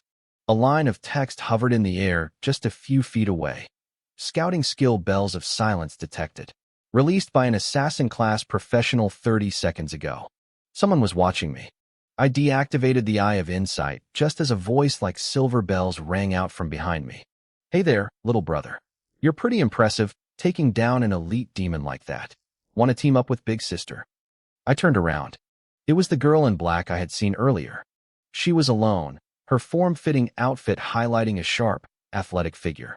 She was beautiful, with delicate features and lively peach blossom eyes that crinkled with a playful smile. She didn't look much older than me, yet she insisted on calling herself Big Sister. I stayed silent, my mind racing. I had sent my squirrels out to scout the entire perimeter, yet she had bypassed them completely. She was dangerous. Earlier, my basic scouting panel couldn't even see her level. You're leveling up for the college entrance exams, right? She asked, unfazed by my silence. I found a demon stronghold. There are at least 10 elite demons there. 10 elites? If I cleared them all, I wouldn't just hit level 7. I'd gain enough experience to bridge half the gap to the next level after that. My experience bar would explode. Where? I asked immediately. She blinked, then burst into a fit of giggles. I'm supposed to be a beauty, you know. You ignore me completely until I mention elite demons, and then you get all excited? Truly, how are you ever going to find a girlfriend? She was being modest. She was easily one of the top 2 most beautiful girls I had ever seen. But this was a high-danger zone, and she was a mystery. I needed to know who I was dealing with. I triggered the Eye of Insight again, locking onto her. A detailed character sheet manifested in my vision. Name, Wan Xiaoyu. Class, Dark Spirit Assassin, Rare, Level, 19. Stats, Strength 266, Constitution 212, Agility 311, Spirit 184. Equipment, Shadow Short Blade, Epic, Ring of Shielding, Superior. Asterisk background, freshman at East China 5-Star University. Daughter of Wan Pingqiu. Ranked 79th nationally in last year's exams. Asterisk. Skills, bomb making, trap making, fried rice. Measurements, 86, 69, 90. My eye twitched when I reached the bottom of the list. I shut the skill off instantly. The level of detail was insane. It felt like I was peeking into her private life. No wonder I couldn't see her stats before. That ring of shielding was designed to block all standard scouting. But nothing stayed hidden from the Eye of Insight. One thing bothered me, though. Why was a level 19 genius from one of the top 5 universities in the country hanging out in a low-level danger zone? She should have access to the best training grounds and government resources. What's wrong? Wan Xiaoyu asked, her eyes narrowing as she studied my face. Why are you staring at me like that? Trying to figure out my class. It's nothing, I said, quickly shifting the topic. Let's talk about that demon stronghold. So you're agreeing to team up? She asked, her smile returning. I had my reasons. Someone who ranked in the national top 100 wasn't likely to be a psychopath. Plus, with her epic tier gear, she was clearly loaded. What's the worst a rich girl could do? Besides, if a level 19 assassin needed a partner, that stronghold had to be seriously tough. I'm Wan Xiaoyu, she said, offering a bright, genuine smile. Call me Big Sister. I ignored the last part. I'm Ize. I'm a summoner. She pouted slightly at my refusal to use the nickname. You can solo an elite demon, right? I saw you cleaning up the remains of that blood sea demon earlier. I nodded. I can. Good, she said, looking satisfied. That's enough. Now we just need to find one more person who can solo an elite, and we're ready. I looked at her, surprised. She was a level 19 powerhouse with top-tier gear, and she already had me. Why did she think we needed a third? I was puzzled. Even for a level 19 genius, this stronghold seemed to be a serious problem. If she needed a partner who could solo an elite, just how dangerous was this place? I decided to ask. Demon strongholds were standard textbook material. Usually, they formed in contaminated zones when a high-energy source appeared. Monsters would instinctively gather around things like high-quality crystals or rare items. But Zone 19 was brand new. Theoretically, a massive stronghold shouldn't have formed this quickly. Wan Xiaoyu crossed her arms over her chest, her expression turning serious. The location is a large temple. The demons have completely occupied it, forming layers of defenses. I'm an assassin. I'm great at picking targets off, but I'm not built for fighting crowds. Even if I take out the leaders, there are at least 6 other elite demons guarding the perimeter. She emphasized the word 6. In her mind, someone capable of soloing an elite could probably hold off 3 at once if they pushed themselves. But asking me to face 6 alone? That was a death sentence. So, she said, her eyes teasing me. Unless you're planning on taking all 6 by yourself? She had a point. I was only level 6. Even a level 16 professional would think twice before jumping into a 6-on-1 fight with elites. I went silent for a moment. A famous quote from a master in my previous life flashed through my mind. I looked up and smirked. No, I want to take on 10. Wan Xiaoyu didn't laugh or mock me. Instead, her beautiful eyes sparkled with amusement. Are you still trying to act tough for your big sister, little brother? Then, she saw the look in my eyes. Her smile faltered. Wait, you're serious? Taking on a group of elites wasn't just 6 times harder than a solo fight. The difficulty scaled exponentially. She remembered being level 6 back in high school. Back then, she struggled to kill a single demon, let alone 6 elites simultaneously. I did the math in my head. After hitting level 6, Panda's strength had climbed to 163. In a one-on-one, he could end an elite with a single palm strike. Using his Tai Chi skills, he could probably take out 2 at once. If he fought 6, my odds of winning were probably around 99%. I'm about 99% sure I can handle it, I told her. Yuan Xiaoyu reached out and pressed her palm against my forehead, checking for a fever. A level 6 kid taking on 6 level 15 elites, and you say 99%? You didn't even say you'd try. Should I praise you for being humble by leaving that 1% out? She looked at me with deep suspicion. She didn't believe a word of it. Little brother, don't push yourself if you can't handle it. It's okay to admit you're not that capable. I chuckled. Whether I'm capable or not, you can see for yourself. She puffed out her chest, her interest piqued. Fine, let's see it then. Before she could finish her sentence, a piercing, wailing cry for help echoed from the distance. Help! Please, someone help me. We both spun around. 2 young women were stumbling toward us, their clothes torn and bloodied. Their faces were deathly pale, and their legs looked so weak they could barely carry them. They looked like they had been through a nightmare. Please save us. They sobbed, collapsing toward us. There are guards behind us, so many demons. Yuan Xiaoyu's face softened with pity. She immediately stepped forward. I'll save them. If you want to prove your strength, you can handle the pursuers. She started to rush past me, but I reached out and gripped her shoulder, stopping her firmly. She turned back, confused and annoyed, but stopped when she saw my face. I was unnervingly calm. My eyes were glowing with a faint, golden light. My eye of insight was active. The disguise was perfect to the naked eye, but the truth was written in gold. Asterisk skin peeler demon. Level 20 elite. Asterisk. These weren't survivors. They were monsters wearing the skins of the girls they had murdered. The skin peeler was one of the most hated monsters in military records. Their combat stats weren't the highest, strength 100, spirit 140, but their intelligence was terrifying. They would kill humans, wear their skin, and mimic their behavior to lure in unsuspecting rescuers. Most rookies died before they even realized they were being attacked. The 2 girls continued their performance, sobbing and reaching out with trembling hands. Help, it hurts so much. Yuan Xiaoyu was smart, and she quickly realized something was off. How could 2 heavily injured girls outrun a pack of elite demons? But before she could say anything, I let go of her shoulder and walked straight toward them, completely unguarded. Hey, what are you doing? She hissed, drawing her blue daggers and tensing up, ready to lunge the moment things went south. I stopped a few feet away from the girls and spoke in a gentle, soothing voice. Don't worry, I'm here to help. Can you show me where you're hurt? The 2 monsters seemed relieved. One of them turned slightly, lifting her tattered shirt to reveal her waist. It hurts so much here. Please look. She was practically begging me to step closer into striking range. I shook my head. No, that's not where the wound is. The 2 demons froze, blinking in confusion. I pointed a finger at the first one's neck. Your wound is right here.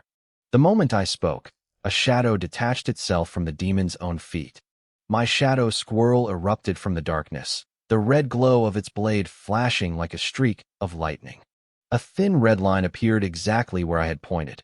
A split second later, the girl's head slid off her shoulders and hit the ground. Asterisk killed level 20 elite, skin peeler demon.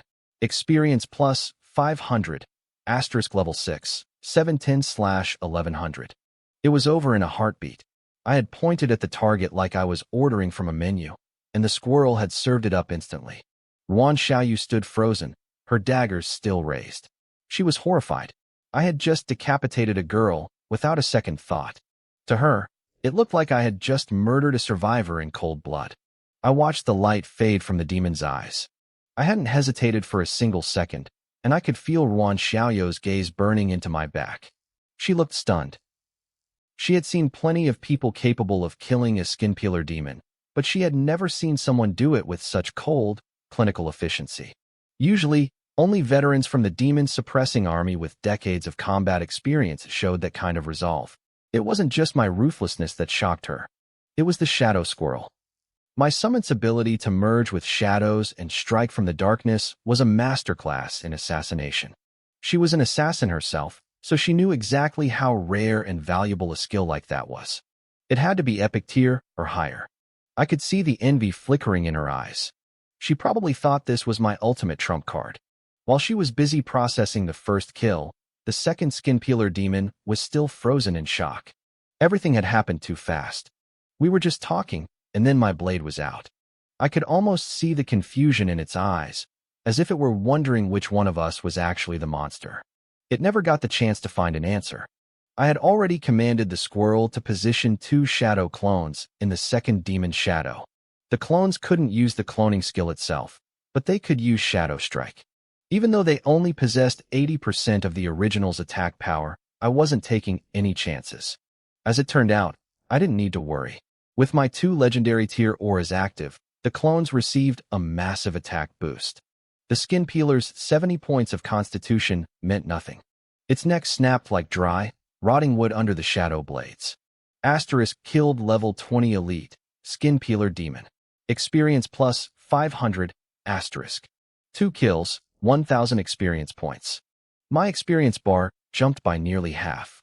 This was exactly why I had come to the polluted lands. This was the kind of leveling speed I needed. The 2 headless corpses slumped to the ground.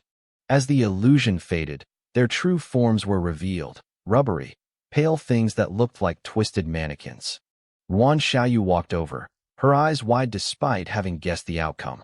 They really were both skin peelers, she muttered. She turned her peach blossom eyes toward me, staring with the sharp, intense curiosity of a hunting cat. But how did you know? How did you spot them so fast? She was right to be suspicious. I had identified them faster than a 10-year veteran. I wasn't about to tell her about my eye of insight, though. We weren't close enough for me to start sharing my deepest secrets. Demons don't know how to run away, I said simply, giving her a partial truth. When they try to act like fleeing humans, they make mistakes. The way their legs move, the way they fake panic, it's all slightly off. It doesn't match a human's natural instincts. I was reciting what Uncle Lu Boyan had taught me in class. In reality, those observations only gave me about a 50% certainty. But when I combined them with the eye of insight, that certainty hit 100%. It was like having the answer key before taking the test. Anyone can look like a genius when they're allowed to cheat. Still, even that basic explanation seemed to fascinate her. I didn't want to linger on the subject. I stood up and looked at the rubbery remains. You got a light? I asked. We need to burn these.